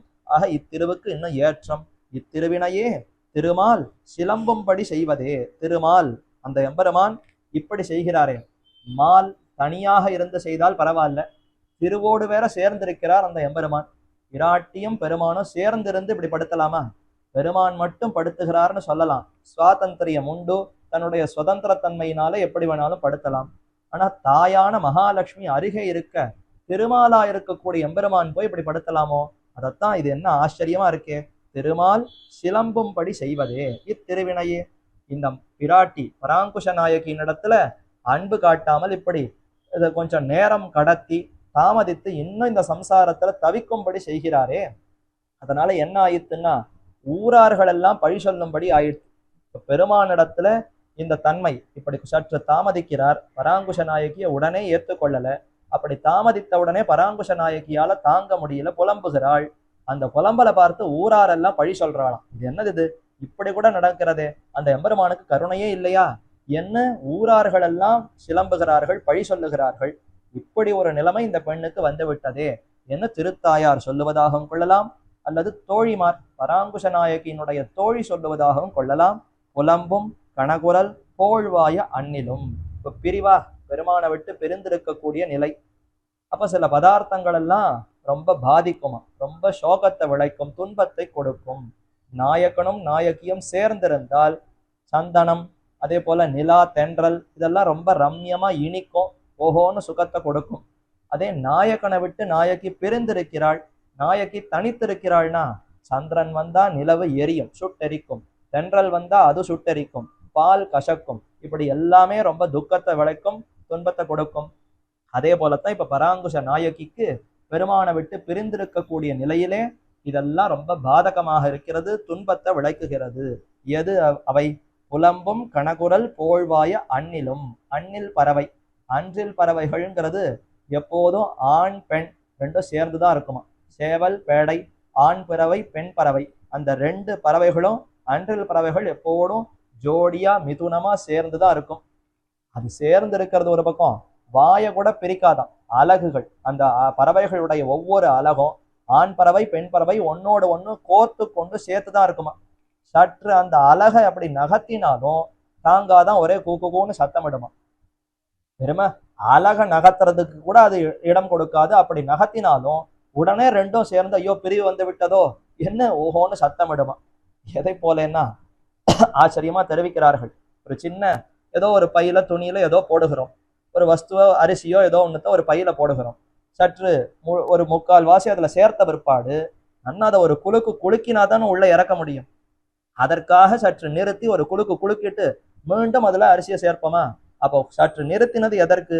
நன்றாக அதை இன்னும் இடத்தை ஏற்படுத்தி கொண்டு மீண்டும் அதுல சேர்ப்பதற்கு. அத மாதிரி இந்த அலகை சற்று ஏன் நெகிழ்த்தியதுன்னா அந்த பறவைகள் ஒன்றோடு ஒன்று சேர்ந்துதான் இருந்தன. ஒரு தடவை சற்று நெகிழ்த்தியது, சற்று நகர்த்தினது எதற்குன்னா இன்னும் கட்டியமா பிடிச்சுக்கணுங்கிறதுக்காக அப்படி சற்று நெகிழ்த்தியதான்.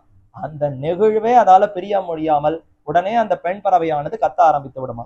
ஆக அதைத்தான் புலம்பும் கணகுரல் போழ்வாய அண்ணிலும். கணகுரல் பெருத்த குரல், இந்த குரல் எப்படி இருக்கிறதுனா கிழித்து விடுகிறது. அண்ணிலின் குரல் ஈர்வதும், அன்னை சொல் அதாவது ஊரார் பழி சொல்லுவது, அன்றிலின் குரல் ஈர்வது என்று மற்றொரு இடத்துல தெரிவிக்கிறார். இந்த அன்றில் பறவைகளுடைய குரல் பராங்குஷ நாயகி அப்படியே சின்ன பின்னமாக்கி கிழித்து விடுமா. அந்த குரலை கேட்டாலே பராங்குஷ நாயகியால தரிக்க முடியாது. என்ன பெருமானை விட்டு பிரிந்திருக்கக்கூடிய நிலையா, இப்படி பெருமான் நம்ம பிரிந்து படுத்துகிறாரே, வருத்தம் ஏற்படுகிறதே என்ற அந்த துன்பம் மிகுதியாகி தன்னுடைய ஆத்மாவே நசிக்கும்படியாக ஆகிவிடும். அப்படிப்பட்ட குரல் புலம்பும் கணகுரல் போழ்வாய அண்ணிலும். அப்படி ரொம்ப வலிமையாக இருக்கக்கூடிய அந்த குரல் இப்ப செவிப்படுகிறதே, அதை செவிப்பட்டு பராங்குஷ நாயகியால தாங்க முடியல. துன்பம் மிகுதியாக கண்கள்ல நீர் பெருகுகிறது. அது ஒரு பக்கம். சரி, ஒண்ணுதான் படுத்துறதான்னு பார்த்தா இன்னொரு பக்கம் சமுத்திரம், அது ஓவோன்னு இறைச்சல், அந்த அலை எறிகிற ஓசை, அதுவும் வந்து படுத்துகிறதாம். பூங்கழி பாய்ந்து அலம்பும் கனகுரல் சூழ்திரை ஆழியும். திரைகள் அலைகள், அலைகளையே கைகளாக கொண்டிருக்கக்கூடிய ஆழி சமுத்திரம், பெரிய சமுத்திரம். அலை வீசிக்கொண்டு அலை எரிந்து கொண்டு கழிகளுக்குள்ள பாய்கிறதாம். அப்படி கழிகள்னு அங்கங்க ஏற்படும். சமுத்திரத்துக்கு ஒட்டினா போலயே அலை வீசி வீசி அதனுடைய தண்ணீர் கரையில சேர்ந்து குட்டை குட்டையா தேங்கி இருக்கும். அந்த கழிகளுக்கு இப்ப அலைகள் சேருகிற சமயத்திலே பெருத்த ஓசை, அந்த அலை ஓசை ஏற்படுமா. அந்த ஓசையும் இப்ப பராங்குஷ நாயகிக்கு துன்பத்தை அதிகமாகி விடுகிறது. துன்பத்தை விளைத்து அவள் பிராணனே போகும்படியான நிலைமை ஏற்படுகிறதாம். ஒரு பக்கம் அன்றில் பறவையினுடைய குரல், ஒரு பக்கம் சமுத்திரத்தினுடைய அலையோசை, இந்த ரெண்டும் சேர்ந்து பராங்குஷ நாயகியை படுத்துகிறது. பிரிவிலே ஏற்படக்கூடிய அந்த துன்பம் அதை நினைவுபடுத்துகிறது அன்றில் குரல். அன்றில் பறவைகளுடைய சத்தம் எதை நினைவுபடுத்துறதுன்னா, பெருமானை விட்டு பிரிந்திருக்கக்கூடிய அந்த துன்பத்தை இன்னும் அதிகப்படுத்தி அதனாலேயே பாதகமா இருக்கு. சரி, கடலோசை எப்படி அவளுக்கு பாதகமா இருக்குன்னா, கடல்னு சொன்னா பெருமான் எப்போதும் சேர்ந்திருக்கக்கூடியதா. சமுத்திரத்துல பெருமான் எப்போதும் சயனித்திருக்கிறார். சமுத்திரத்தை விட்டு பெருமான் பிரிவதே இல்லை. அப்ப சேர்ந்திருக்கக்கூடிய கடலோசையை கேட்டால் நாம இன்னும் சேரலையேன்னு அந்த துக்கம் அதிகமா இருக்கு.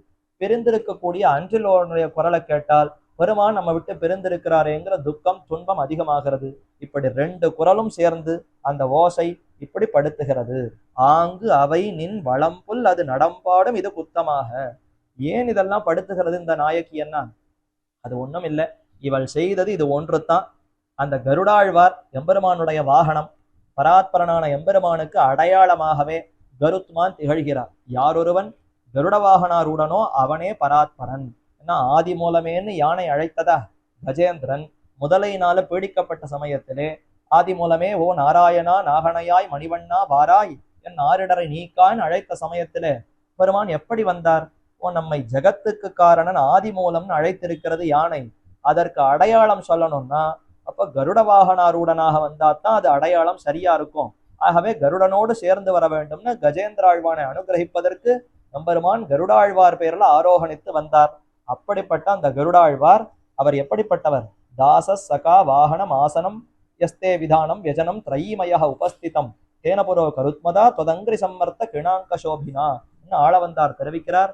பெருமானுக்கு தாசனாய், சகாவாய், தொண்டனாய், உற்ற நண்பனாய் அனைத்துமாக விளங்குகிறார். பெருமானுடைய தொண்டன் மட்டும் கருடாழ்வார் இல்லையா, அவருக்கு உற்ற தோழனை போல கூடவே சுற்றி திரியக்கூடிய ஒரு மிகுந்த ஒரு நலன் விரும்பின்னு பலரும் இருப்பார்களே, அந்த மாதிரி இந்த கருடாழ்வார் எப்போதும் பெருமானுடைய பல்லாண்டு மங்களாசாசனம் பண்ணி கொண்டு அவருடைய நன்மையிலேயே ஊற்றத்தோடு இருக்கிறார். அதைத்தான் ஆங்கு அவை நின் பலம் புல் அது, உன்னுடைய வளம் அப்படின்னா நல்ல பலம். பெருமானுக்கு எது பலம்? கருடாழ்வாரே சிறந்த பலமாக திகழ்கிறாராம். அப்பேற்பட்ட அந்த நன்மை கொண்டிருக்கக்கூடிய பறவை புல், பறவை அரசன் பக்ஷிராஜன், அது நலம் பாடும் இது குத்தமாக. அந்த பறவையினுடைய நலத்தை பாடினார். அந்த பறவைக்குத்தான் எத்தனை ஏற்றம். அது தன்னுடைய கழுத்திலையும் முதுகிலையும் அந்த கருடாழ்வார் ஒரு ஒரு அடையாளம் இருக்குமா. பெருமான் அதை தொகைத்து கருடாழ்வார் பெயர்ல ஏறி தன்னுடைய திருவடியை வைத்து தேய்த்து அவருடைய அந்த சேட்டையினாலே கருடாழ்வாருடைய கழுத்திலையும் அவருடைய முதுகலையும் பார்த்தா தழும்பு ஏறி கிடக்குமா.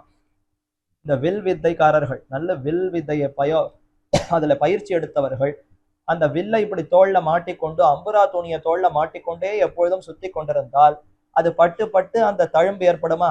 வில்லினுடைய நான் உரசி தோல்ல தழும்பு ஏறும். அதே மாதிரி அம்பு பட்டு தழும்பு ஏறும். இத மாதிரி கருடாழ்வாருக்கு என்ன தழும்புன்னா, பெருமானுடைய திருவடிகள் பட்டு தழும்பு ஏறி கிடக்கிறதா. அதெல்லாம் ஆசைப்படுகிறாள் பராங்குஷ நாயகி. அந்த கருடனுக்கு என்ன பேரு கிட்டி இருக்கிறது, நமக்கும் அதே போல அந்த பெருமானோடு ஒரு தொடர்பு வேண்டும் என்று ஆசைப்பட்டு கருடாழ்வாருடைய பெருமையை சொல்லி பாடினாள். பாடுவது குத்தமாக, பாடும் இது குத்தமாக வையம் சிலம்பும்படி செய்வது. இப்படி கருடாழ்வாருடைய பெருமையை பாடினா இதையே காரணமாக கொண்டு எம்பெருமான் இதையெல்லாம் வைத்து வர பாதிக்கிறாராம். இந்த அன்றிலின் குரல், அதே போல கடலோசை, இதெல்லாம் இந்த பராங்குஷ நாயகிக்கு துன்பம் கொடுப்பது எதனாலன்னா வேற ஒன்றும் செய்யல, இவள் கருடாழ்வாருடைய பெருமையை சொல்லி பாட அதனாலேயே இந்த துன்பம் நேர்பட்டது. வையம் சிலம்பும்படி செய்வதே. வையத்துல இருப்பவர்கள் என்ன அர்த்தம்? வையத்துல எத்தனை பேர் இருக்கா? ஆண் பெண், படித்தவர்கள் படிக்காதவர்கள், பணக்காரர்கள் ஏழைகள், ஞானிகள் ஏதும் தெரியாத ஏழைகள், முட்டாள்கள், இன்னும் இப்படி எத்தனை பேர் வையத்துல இருந்தாலும் எல்லோரும் ஏசுகிறார்களாம். எல்லாரும் பார்த்து இப்படி பண்ணலாமா, அந்த எம்பெருமான் இப்படி பராங்குஷ நாயகி தவிக்க விடுகிறாரே என்று அனைவருமாக சேர்ந்து குற்றம் சொல்லி பழிக்கிறார்கள். இப்படி ஆகிவிட்டதே, திருமால் இத்திருவினையே, இத்திருவான இந்த பராங்குஷ நாயகியை இப்படி படுத்தலாமா? அந்த மகாலட்சுமியோடு சேர்ந்திருக்கக்கூடிய எம்பெருமானை பற்றி இருக்கக்கூடிய இந்த பராங்குஷ நாயகியை இப்படி அந்த எம்பெருமான் செய்யலாமோ என்று தோழிமார் சொல்லுவதாகவும் கொள்ளலாம், அல்லது திருத்தாயார் விண்ணப்பிப்பதாகவும் சொல்லலாம். ஆச்சரியமான 87வது பாசுரம்.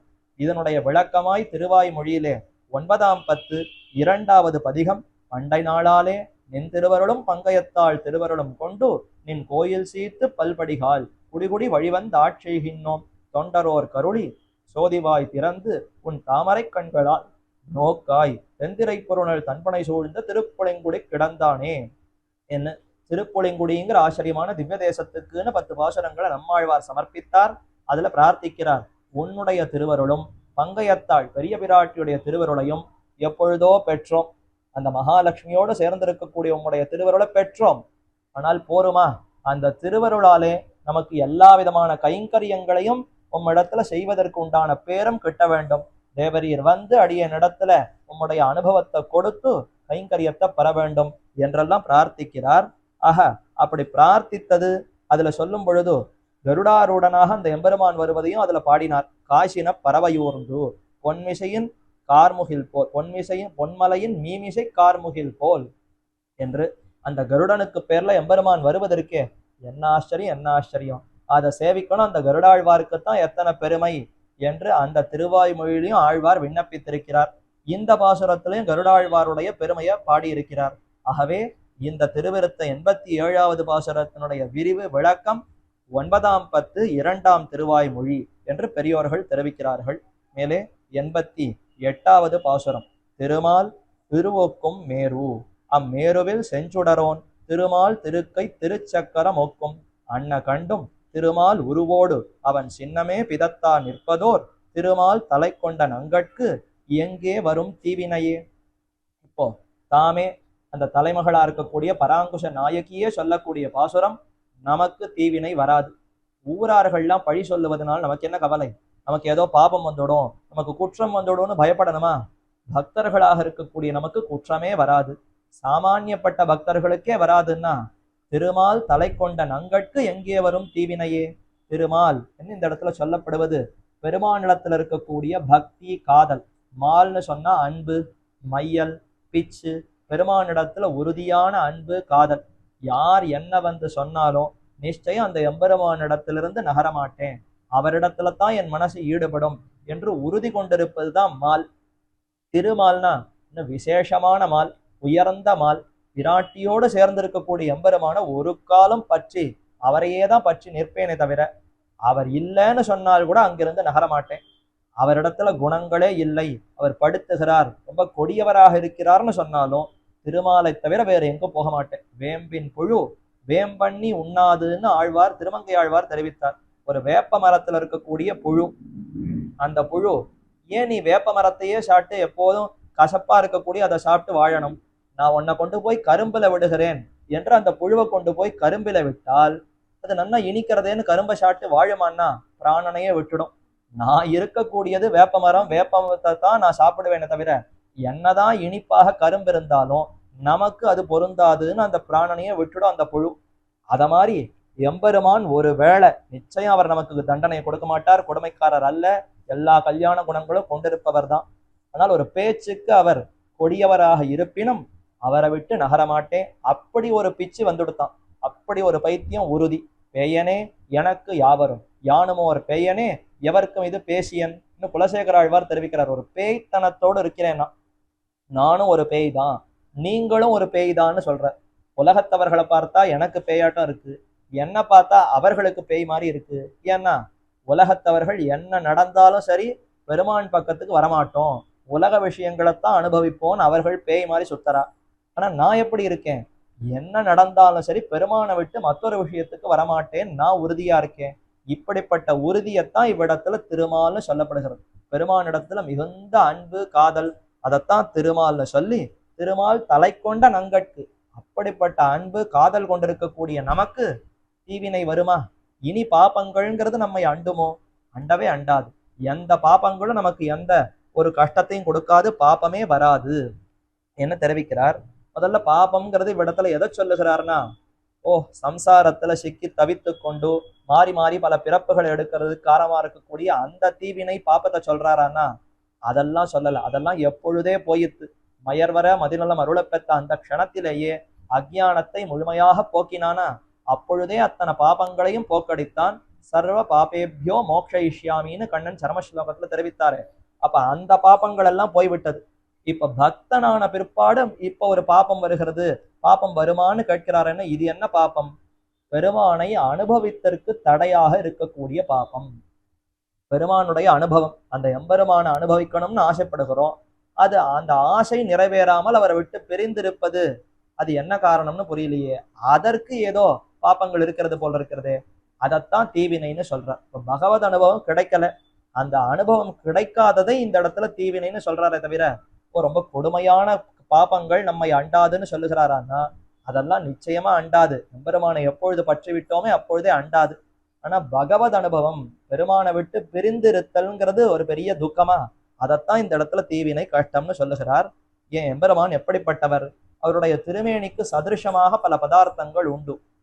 எம்பெருமான நினைவுபடுத்தக்கூடியதாய், அவரை அப்படியே ஒத்திருப்பதாய் பல பதார்த்தங்கள் உண்டு. அதை பார்த்து ஆறி இருக்கலாமேன்னு உலகத்தவர்கள்லாம் சொல்றாங்க. நீ எம்பெருமான் எம்பெருமான ரொம்ப பிச்சு பிடிச்சு அலைகிறாய், பைத்தியம் பிடித்தார் போல அலைந்து கொண்டிருக்கிறாயே, உனக்கு பல உருவம், அந்த எம்பெருமானுடைய உருவத்துக்கு ஒத்திருக்கிற மாதிரி பல பதார்த்தங்கள் இருக்கே. மேகத்தை பார்த்து சமாதானப்படுத்தலாம். ஓ மேகங்கள் எல்லாம் அந்த எம்பெருமானுடைய உருவத்திற்கு ஒத்திருக்கிறதே என்று இதை பார்த்து ஆறி இருக்கலாம். இந்த மாதிரி உலகத்துல பல வஸ்துக்கள் இருக்கேன், பொருள்களை பார்த்து நீ ஆறி இருக்க மாட்டாயான்னு கேட்க, அது எப்படி ஆறி இருக்க முடியும்? அதைத்தான் தெரிவிக்கிறார். வாஸ்தவம் தான், பெருமானுடைய உருவத்துக்கு ஒத்து பலதும் இருக்கு. நானே உங்களுக்கு சொல்றேன்னு ஆழ்வார் தெரிவிக்கிறார். திருமால் உருவக்கும் மேரு, மேருமலை, ஓஹோன்னு தகதகக்கூடிய தங்கத்தாலே ஆக்கப்பட்டிருக்கக்கூடிய மலையாம். அது எங்கேயோ உயரக்க எங்கேயோ இருக்கு, வடதுருவம் தாண்டி எங்கேயோ மேல இருக்கு. நமக்கு கண்ணால கூட பார்க்க முடியாது, சாஸ்திரத்தினால கேட்டு உணரலாம். அது எங்கேயோ கட்டி கட்டியா தங்கத்தால ஆக்கப்பட்ட மலை. அதை அடைந்தால் நிறைய தங்கத்தை பெறலாம்னா கிட்டக்கவே போக முடியாது, எங்க இருக்குன்னு தெரியாது, கேட்டுத்தான் உணரலாம். அப்படிப்பட்ட அந்த மேருமலை, அந்த மேருமலை இப்ப எப்படி இருக்கும்னா எம்பெருமானுடைய உருவத்துக்கு ஒத்திருக்கும். பெருமானுடைய திருவுருவம் எப்படிப்பட்டது?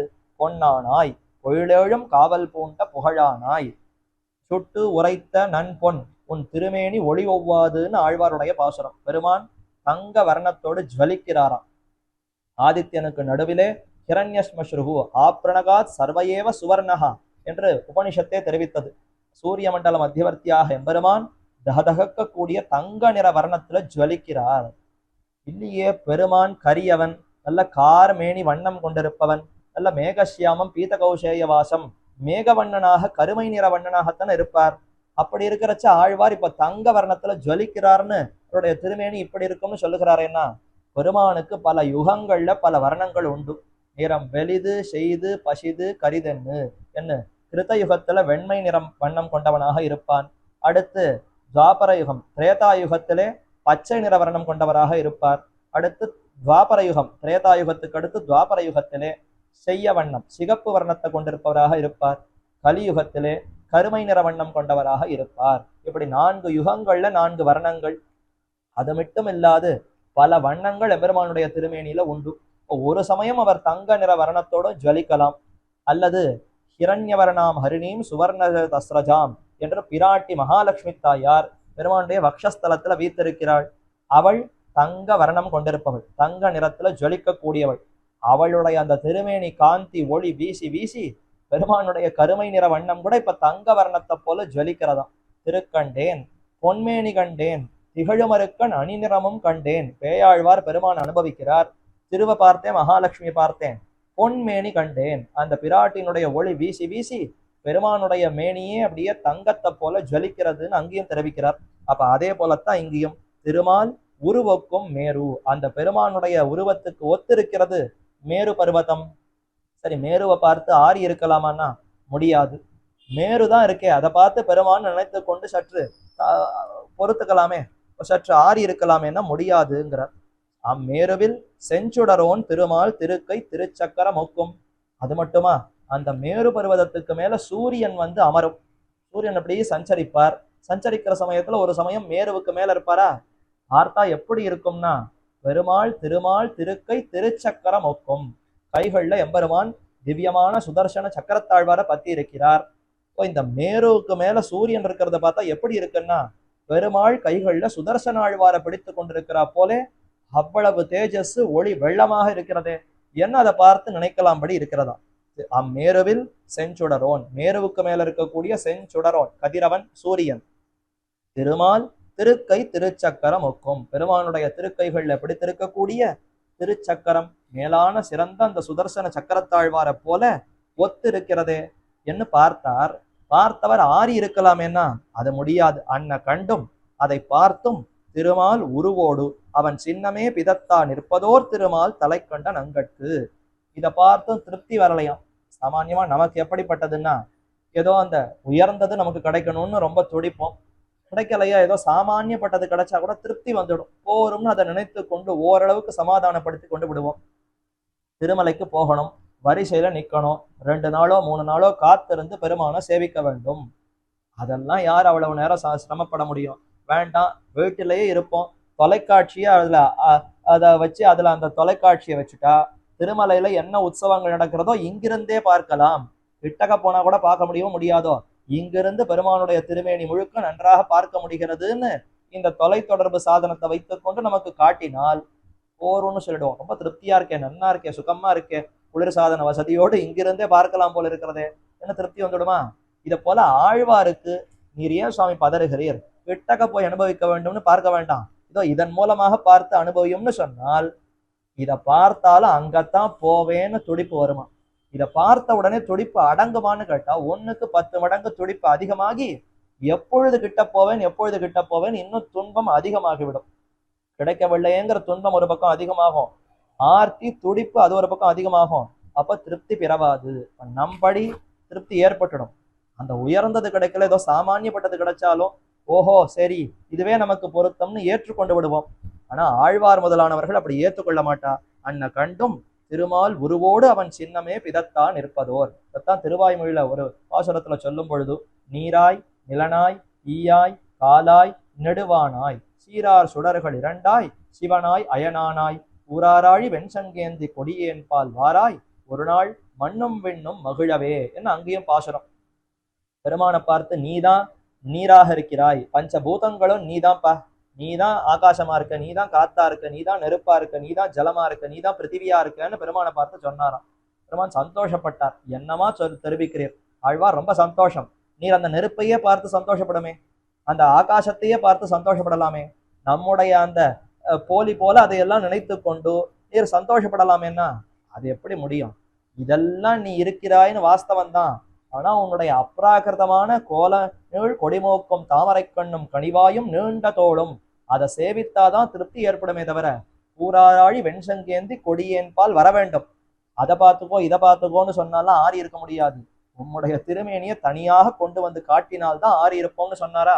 அதே போன்ற அர்த்தம் தான் இவ்விடத்திலையும். அன்ன கண்டும் திருமால் உருவோடு எனக்கு இது வேண்டாம், திருமால் உருவம் தான் வேணும்னு பிடிவாதம் பிடிப்பாராம். குழந்தைகளை போல ஏதோ போலியா எதை கொடுத்தாலும் இது வேண்டாம் அதுதான் வேணும் என்று எப்படி சொல்லுவோமோ அதே மாதிரி இந்த மேருவை பார்த்தாலும் சரி, மேருவுக்கு மேல சூரியனை பார்த்தாலும் சரி திருப்தி வராது. திருமால் வேண்டும், பெருமான் அடையணும்னு அவனையே நோக்கி கொண்டு அவன் சின்னமே பிதத்தா நிற்பது. இது அவன் சின்னம், பார்க்க பார்க்க இன்னும் அவனை எப்ப அடைய போகிறோங்கிற துடிப்பு தான் மிகுகிறது என்று சொல்லி புலம்புகிறாள். நிற்பது ஓர் திருமால் தலை கொண்ட நங்கட்கு. இது அத்தனையும் பெருமானுக்கு திருமேனி தான். விஸ்வரூபத்துல அனைத்தையும் தனக்கு திருமேனியாகத்தானே காட்டினார். அந்த திருமேனியை பார்த்து ஆழ்வார் ஒரு திருப்திப்படுவாரான்னா மாட்டாருங்கிறார். இது எல்லாம் எம்பெருமானுக்கு சொத்துன்னு தெரிந்து இது பெருமானுடைய திருமேனின்னு தெரிந்தாலும் ஆறி இருக்க மாட்டார். இந்த திருமேனி ஜெகத்தே உனக்கு சரீரம்னு காட்ட வேண்டாம், தனித்து உனக்குன்னு இருக்கக்கூடிய அப்ராகிருதமான திருமேனியை காட்டினால் நாம் ஆறி இருப்போம். அதை நீர் காட்டவில்லையே, அப்படிப்பட்ட இது எவ்வளவு துன்பம் என்று அந்த பெண் துடிக்கிறாள். ஓர் திருமால் தலை கொண்ட நங்கட்கு. இது ஓர் திருமால்னா இந்த மாதிரியான ஒரு அன்பு மையல்ங்கிறது வேற எங்கேயுமே பார்க்க முடியாது, நம்ம ஆழ்வாரிடத்துல மட்டும்தான் பார்க்க முடியும். பராங்குஷ நாயகியா இருக்கக்கூடிய இந்த பெண்ணுக்கு இவ்வளவு அன்பா என்று ஊரார்கள் எல்லோரும் பார்த்து அந்த திருமால் தலை கொண்ட நங்கட்கு எங்கே வரும் தீவினையே. இப்படி இந்த பெண் இன்னும் புலம்புகிறாளே என்ன ஊரார்கள் எல்லாம் பழி சொல்ல, அதை பார்த்து இப்ப தோழி அந்த தலைமகள் சொல்லுகிறா போலே, நங்கட்கு எங்கே வரும் தீவினையே, நமக்கு எங்கேருந்து தீவினை வரும், என்னதான் ஊரார்கள் பழி சொன்னாலும் நமக்கு அதனால ஒரு குறை இல்லை, நமக்கு பாப்பம் வராது என்று தைரியமாக சொல்லுவதாக கொள்ளலாம். ஏன்னா எப்படி வந்ததுன்னு தெரியவில்லையே, நமக்கு கூட இப்படி விஸ்லேஷம் வந்து விட்டதேன்னு துன்பத்துல சொல்லுவதாக கொள்ளலாம். தலைமகள் தான் ரெண்டு விதத்திலையும் சொல்லிக்கிறார். இப்படி அந்த எம்பெருமானிடத்துல நமக்கு ஒரு அன்பு ஏற்பட்டிருக்கிறதே, ஆகவே நிச்சயம் நமக்கு எந்த தடங்களும் வராது, தடையும் வராது என்று உறுதியாக ரொம்ப தைரியமாக சொல்லுவதாக கொள்ளலாம். நமக்கு எங்கே வரும் தீவினை என்று குரலை ஒசத்தி சொல்ற மாதிரி சொல்லலாம். இல்ல ரொம்ப நைந்து போய் நமக்கு கூட வந்து விட்டதே, எங்கே வந்ததுன்னு புரியவில்லையே, நமக்கு எப்படி வந்ததுன்னு தெரியவில்லையே என்று அந்த வருத்தத்தோடு சொல்லுவதாக கொள்ளலாம். ஆக இரண்டு விதத்திலையும் ரொம்ப ஆச்சரியமா இந்த பாசுரத்தினுடைய அர்த்தத்தை பெரியோர்கள் விளக்குகிறார்கள். இதனுடைய விளக்கமாய் திருவாய்மொழியிலே 3ஆம் 10 4ஆம் திருவாய்மொழி, புகழுனல் ஒருவனென்கோ ஒருவில் சீர் பூமி என்கோ திகழும் தன் பறவை என்கோ தீ என்கோ வாயுவென்கோ நிகழும் ஆகாசமென்கோ நீள் சுடர் இரண்டுமென்கோ இகழ்வில் வனைத்துமென்கோ கண்ணனை கூவுமாறே. அந்த பரமாத்மாவை என்னன்னு சொல்லுவேன்னு புரியலையே, அவரை சூரியன்னு சொல்றதா, சந்திரன்னு சொல்றதா, குளிர்ந்த மடுன்னு சொல்றதா, தாமரைப்பூன்னு சொல்றதா, எப்படி சொல்லி அந்த எம்பெருமான விளக்குவது புரியவில்லையேன்னு தவிக்கிறார் அந்த திருவாய்மொழி முழுக்க.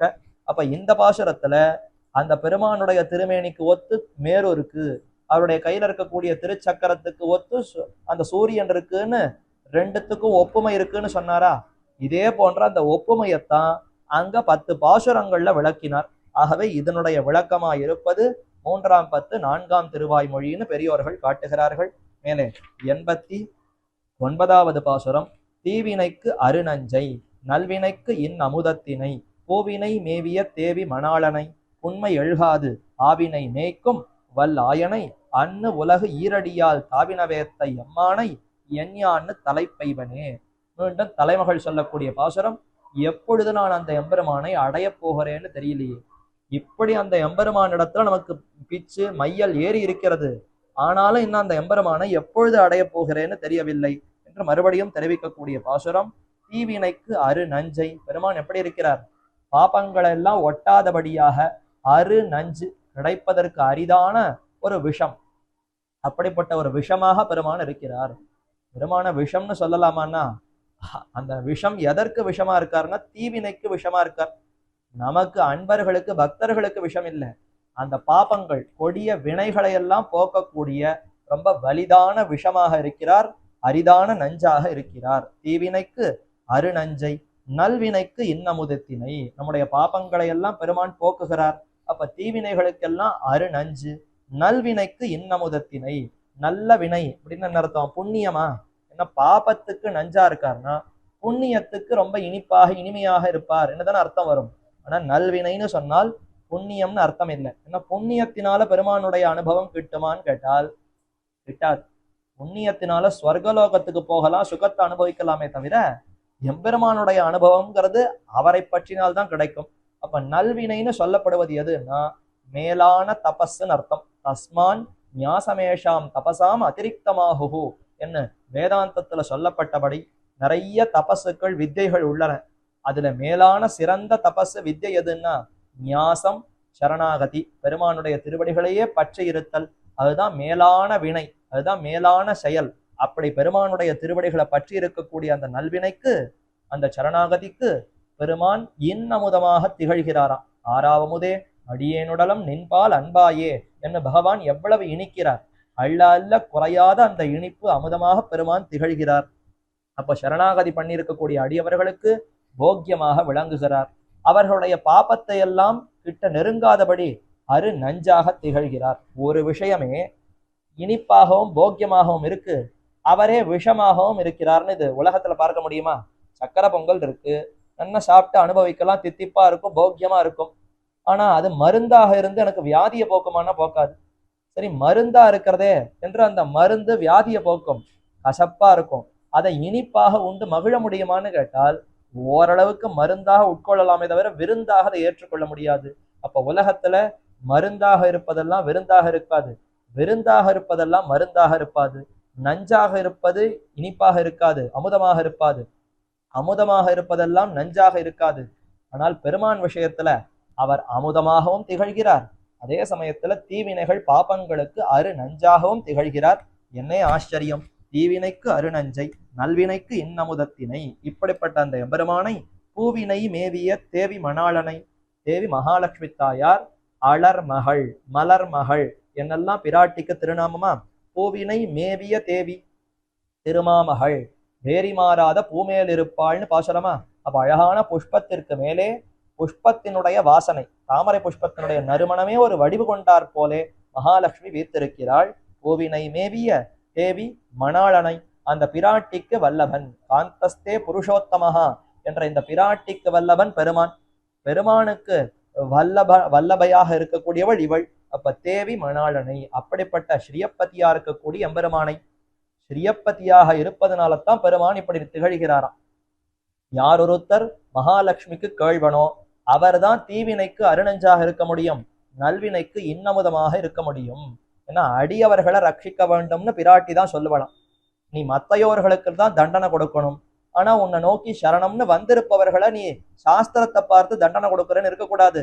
கருணையத்தான் காட்டணும், இனிமையாக போக்கியமாகத்தான் இருக்கணும்னு பிராட்டி புருஷகாரம் செய்து சொல்லி கொடுத்தால்தான் பெருமான் அப்படி இருப்பார். ஆக இரண்டத்திற்கும் காரணம் எதுன்னா பூவினை மேவிய தேவி மணாளனை. இதே போலத்தான் திருப்பாவையில மாமாயன், மாதவன், வைகுந்தன் என்று 3 நாமங்களை ஆண்டாள் அழகா சேர்க்கிறாள். மாமாயன் ரொம்ப எளியவன், அடியவர்கள் கையில சிக்குண்டு அடியுண்டு அப்படி எளிமையை காட்டுகிறான்னா சௌசீல்யம்ங்கிற குணம் அது மாமாயன்கிற அது திருநாமத்தினால வெளிப்படுகிறது. வைகுந்தன்னு சொன்னால் பராத்பரன், நித்தியசூரிகளுக்கும் நாயக்கனா இருக்கக்கூடிய பெருமையை வெளிப்படுத்துகிறது. ஒரு பக்கம் பெருமை, ஒரு பக்கம் எளிமை. இந்த இரண்டும் எதனாலே அவனுக்கு வந்ததுன்னா மாதவன் மகாலட்சுமிக்கு நாயகனாய் பிராட்டியோடு சேர்ந்திருப்பதனால தான் நல்ல ரசிக்கத்தன்மையோடு இருக்கிறான். ராசிக்கியத்தோடு கூடினவனாய் இப்படி மேன்மையுடையவனாகவும் இருக்கிறான், எளிமையுடையனாகவும் இருக்கிறான்.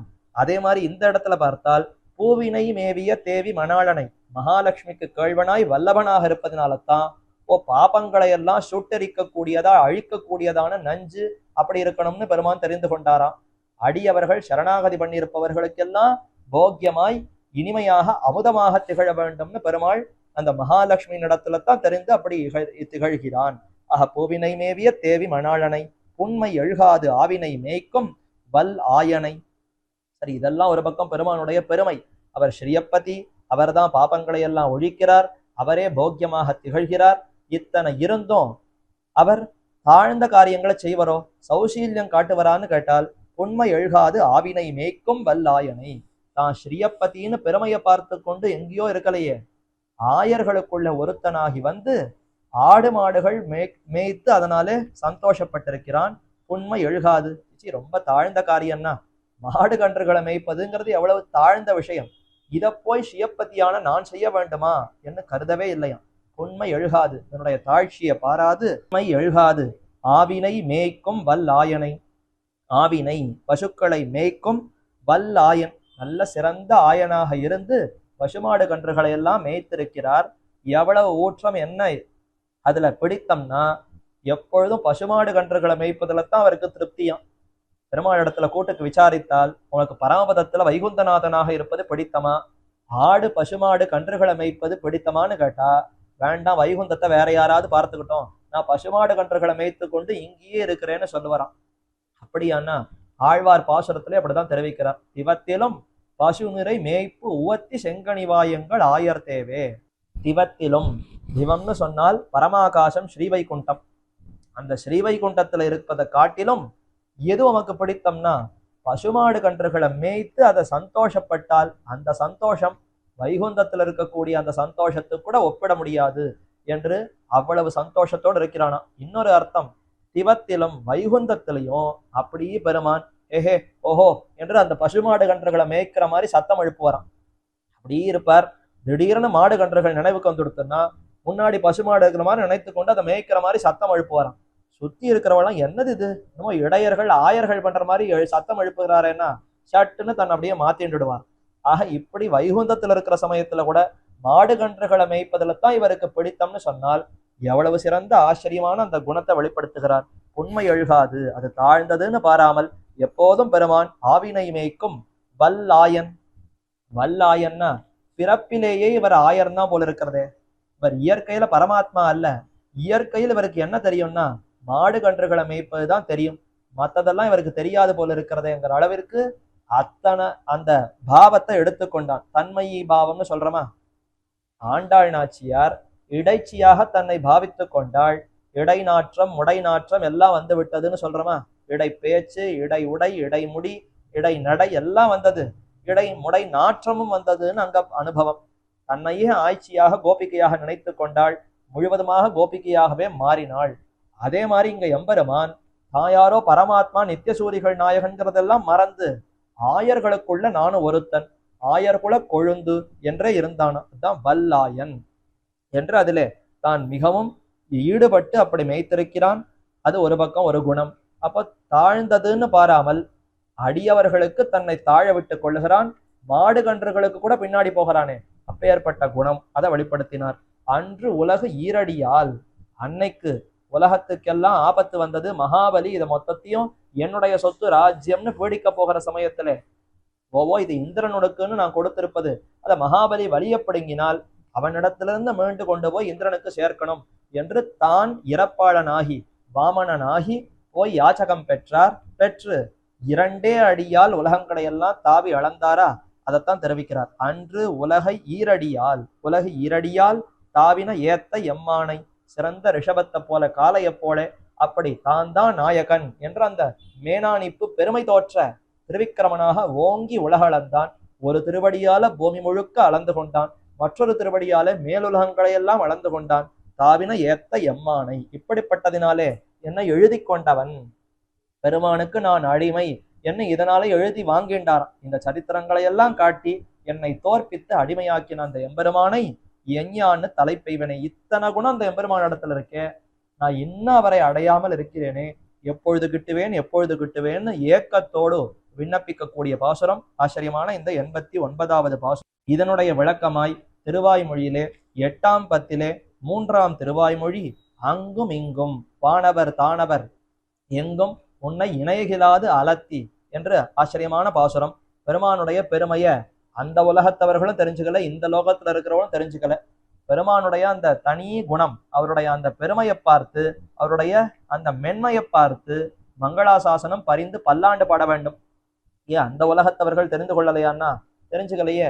பெருமான் எப்போதும் சங்க சக்கரங்களை பிடித்து கொண்டிருக்கிறார்.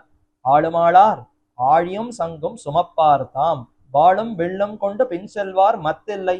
என்ன இது அந்த உலகத்துல இருப்பவர்கள் பார்த்து பெருமானுடைய தாமரை பூ போன்ற அந்த திருக்கையில அந்த சங்க சக்கரங்களை எவ்வளவு நேரம் தான் பிடித்துட்டு இருப்பார். ஒரு ஆள் வைத்து அவர்கள் இன்னொருத்தர் பிடிச்சுக்கிட்டோன்னு கூட வைத்துக் கொள்ளலையே. நான் பிடிக்கிறேன்னு ஒருத்தர் போய் கேட்டு பிடிக்கவில்லையே. இப்ப ஆழ்வார் ஆசைப்படுகிறார், என்னை அந்த ஆளாக நியமிக்கலாம் அல்லவா, உனக்கு பின்னாடியே வருகிறேன், நீ சுமக்க வேண்டியதை நான் சுமந்து கொண்டு வருகிறேனே என்று ஆசைப்படுகிறார். பரிவோடு பல்லாண்டு பாடுகிறார். அப்படிப்பட்ட திருவாய்மொழி அதுல கேட்கிறார், என்னே என்னை உன் ஏறார் கோல திருந்தடிக்கு இன்னே ஆட்சை என்று நீ கொண்டருள நினைப்பதுதான். பெருமானை எப்பொழுது நீ சங்கல்பிக்க போகிறாய், நம் திருவடி ஏற வாரும், திருவடிக்கு கீழே இரும், இந்த திருவடிகளை தலையால சூடிக்கொண்டு எப்போதும் கைங்கரியத்திலே இரும் என்று எப்பொழுது நீ சங்கல்பித்து நம்மை ஏற்றுக்கொள்ள போகிறாய் என்று பிரார்த்திக்கிறாரா. இந்த திருவிருத்த பாசுரத்திலையும் எஞ்ஞான்னு தலைப்பெய்வனே, எப்பொழுது கிட்டும் எப்பொழுது கிட்டும்னு ஆசைப்படுகிறார்.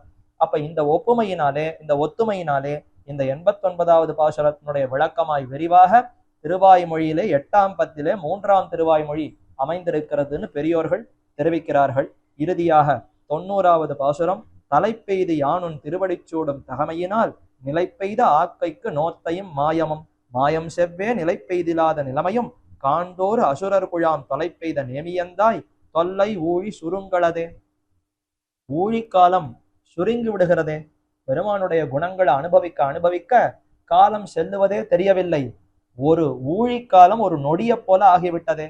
சாதாரணமா பிடித்தவர்களோடு உட்கார்ந்து கொண்டு பேசிக் கொண்டிருந்தால் ஒரு நாள் முழுக்க சென்றால் கூட நேரமே போனதே தெரியலையே, அவ்வளவு சீக்கிரம் ஒரு நாளே கழிந்து விட்டதா என்று தோணும்.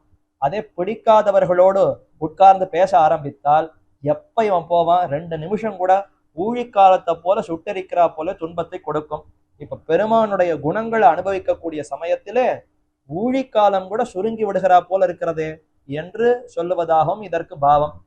அல்லது பெருமானுடைய அந்த குணங்களை சொல்லி அவர் இன்னும் நம்மை அனுகிரகிக்காததுனாலே இது ஊழிக்காலமாக இருக்கிறதே, அவர் சற்று தாமதித்திருக்கிறார், ஆகட்டும் திருவிருத்தம் தான் ஆயிருக்கு, இனி மேற்கொண்ட திருவாசிரியம் பெரிய திருவந்தாதி திருவாய்மொழி மொத்தம் ஆகட்டும், கண்டிப்பா கொடுக்க போகிறோம் என்று உறுதியும் அளித்துட்டார். மரணமானால் வைகுந்தம் கொடுக்கும் பிறான்னு உறுதியும் கொடுத்துட்டார். சற்று அந்த கால விளம்பும் பொறவில்லையாம். இந்த தாமதத்தை ஊழிக்காலம் போல இவ்வளவு துன்பம் கொடுக்கிறதேன்னு அதை சொல்லி சிலம்புகிறதேன்னு சொல்லும், தொல்லை ஊழி சுருங்களதே என்று சொல்லுகிறா போலையும் கொள்ளலாம். அப்ப ரெண்டு பாவம். ஒன்று, பெருமானுடைய குணங்களை அனுபவிக்கிற சமயத்திலே ஊழிக்காலம் கூட ரொம்ப சுருங்கி விடுகிறதேன்னு சொல்லலாம். அல்லது அவரை அடைய முடியலேங்கிற அந்த துன்பத்தினாலே சிறு பொழுது கூட ஊழிக்காலம் போல இப்படி துன்பத்தை கொடுக்கிறதே என்று சொல்லதாகவும் கொள்ளலாம். தலை பெய்து யான் உன் திருவடிச்சூடும் தகமையினால். பெருமான் நமக்கு எவ்வளவு உபகாரம் புரிந்திருக்கிறார். பெருமான் சொன்னாராம், என்னமோ நீர் புலம்புகிறீரே, எப்பொழுது கிட்டுவேன் எப்பொழுது கிட்டுவேன்னு துடிக்கிறீரே, உமக்கு செய்யலையா என்ன? இப்பேற்பட்ட ஆழ்வாராக உம்மை அமைத்து மயர்வர மதிநலம் அருளி உம் வாக்கால ரிக்வேத சாரமா இருக்கக்கூடிய திருவிருத்தத்தையே வர செய்திருக்கிறேன், போராதா இத்தனை செய்திருக்கிறேனேன்னு பெருமான் சொல்ல, அதைத்தான் இப்ப ஆழ்வாரும் ஆமாம் நீ செய்திருக்கிறாய்ன்னு அந்த விஷயத்தை தெரிவிக்கிறார். தலை பெய்து உன்னை வந்து கிட்டினேன், உன்னை அடைந்தேன், எம்மா வீட்டு திரமம் செப்பம் நின் செம்மா பாதவர்ப்பு தலை சேர் தொல்லை என்று உன்னுடைய திருவடிகளை அடைந்தேன், வந்து உன்னுடைய திருவடிகளை பற்றி இருக்கிறேன். தலை பெய்து வந்து தலை பெய்தோம்னு திருப்பாவையில பாசுரமா, இதுவரைக்கும் அபிமானம் அகங்காரத்தோடு சுத்தி கொண்டிருந்தோம். அங்கண்மா ஞாலத்தரச அபிமான பங்கமாய் வந்து நின் பள்ளிக்கட்டிற்கீழேன்னு சொல்லி வந்து தலை பெய்தோம் அங்க சொன்னா. அதே மாதிரி இப்ப ஆழ்வார் தெரிவிக்கிறார், உன்னுடைய திருவடிகளை அடைந்தேன். அடைந்தேன்னா பற்றினேன்னு அர்த்தம். உன்னுடைய திருவடிகளை தவிர வேறொன்றும் புகழ் இல்லைன்னு பற்றினது வாஸ்தவம் தான். தலை பெய்து யான் உன் திருவடி சூடும் தகமையினால், உன்னுடைய அழகான அந்த கோலமாமின் சென்னிக்கு கமலவண்ண குழற்கழலே என்று அந்த திருவடிகளை சூடியிருக்கிறேன். அந்த தன்மை நமக்கு வந்து விட்டது, உம்மாலத்தான் வந்தது, அதுவும் அவனது இன்னருளேன்னு பெருமான் இந்த தன்மையை நமக்கு கொடுத்தார். அந்த தகமையினால், தகமையினா தன்மை. இப்ப எனக்கு ரொம்ப ஆச்சரியமா இருக்கு, இதுவரைக்கும் நான் மாறி மாறி பல பிறவைகளை எடுத்துட்டேன், அப்பொழுதெல்லாம் இந்த தன்மை வரல, ஆனால் இப்ப இந்த தன்மையை பெருமானே நீ கொடுத்திருக்கிறாய், எனக்கு கூட இந்த தன்மை வந்து விட்டதான்னு பார்த்தேன். ரொம்ப ஆச்சரியமா வியப்பாக இருக்கிறதே. தகமையினால் நிலை பெய்த ஆக்கைக்கு நோத்த இம்மாயமும். அப்படி இந்த தகமையினால் நிலை பெய்த ஆக்கை, இந்த சரீரத்துல இதை நிலையாகும்படியாக செய்தாயே. இதுவரைக்கும் இந்த தன்மை நமக்கு வந்ததில்லை, அந்த தன்மையை நமக்கு கொடுத்தாய். ஆத்மாவுக்கே இந்த தன்மை மறைந்து போயிருந்தது, பெருமானிடத்துல ஈடுபட வேண்டும், அவருடைய திருவடிகள் தான் தஞ்சம் என்று ஆத்மாவுக்கு உணர்த்தினாய். அந்த ஞானம் ஏற்பட்டது ஒரு பக்கம். ஏற்பட்டதுக்கு பிற்பாடு பாங்கான சரீரத்தையும் கொடுத்திருக்கிறாய். ஏன்னா சரீரமும் அதற்கு இசைய வேண்டுமே. ஞானத்தை கொடுத்து அந்த ஞானத்திற்கு ஏற்ப இந்த சரீரத்தையும் அதற்கு ஏற்றாற் போல அமைத்திருக்கிறாய். ஏன்னா சரீரம்ங்கிறது பிரகிருதி, முக்குணமயமானது, ரஜஸ் தமசு சத்தம்னு 3 குணங்களை கொண்டிருப்பது.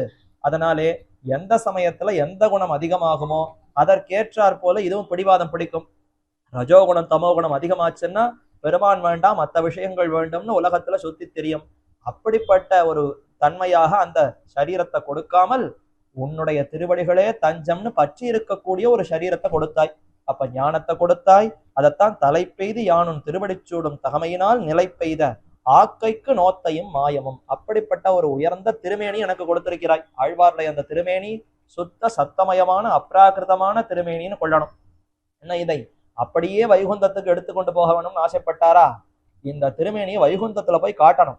நித்தியசூரிகளே பாருங்கோ, இந்த பூவுலகத்துல சம்சார மண்டலத்துல இருந்து கூட உண்டிய உடைய உகந்தோடும் இவர்களுக்கு நடுவே இருந்தும் அது ஏதும் வேண்டாம், உண்ணும் சோறு பருகும் நீர் தின்னும் வெத்தில எல்லாம் கண்ணன் இருந்திருக்கிறார் பாரும் என்று அவர்களுக்கெல்லாம் காட்டணும்னு ஆசைப்பட்டார் பெருமான்னு சொன்னால், இந்த திருமேனி எப்பேற்பட்ட உயர்ந்த அபராகிருதமான திருமேனியாக கொள்ள வேண்டும். அப்படிப்பட்ட மேலான உயர்ந்த உடம்பை எனக்கு கொடுத்திருக்கிறாய். நிலை பெய்த ஆக்கைக்கு நோத்த இம்மாயமும். இதுக்கு யாரு நோத்தானே தெரியலையே.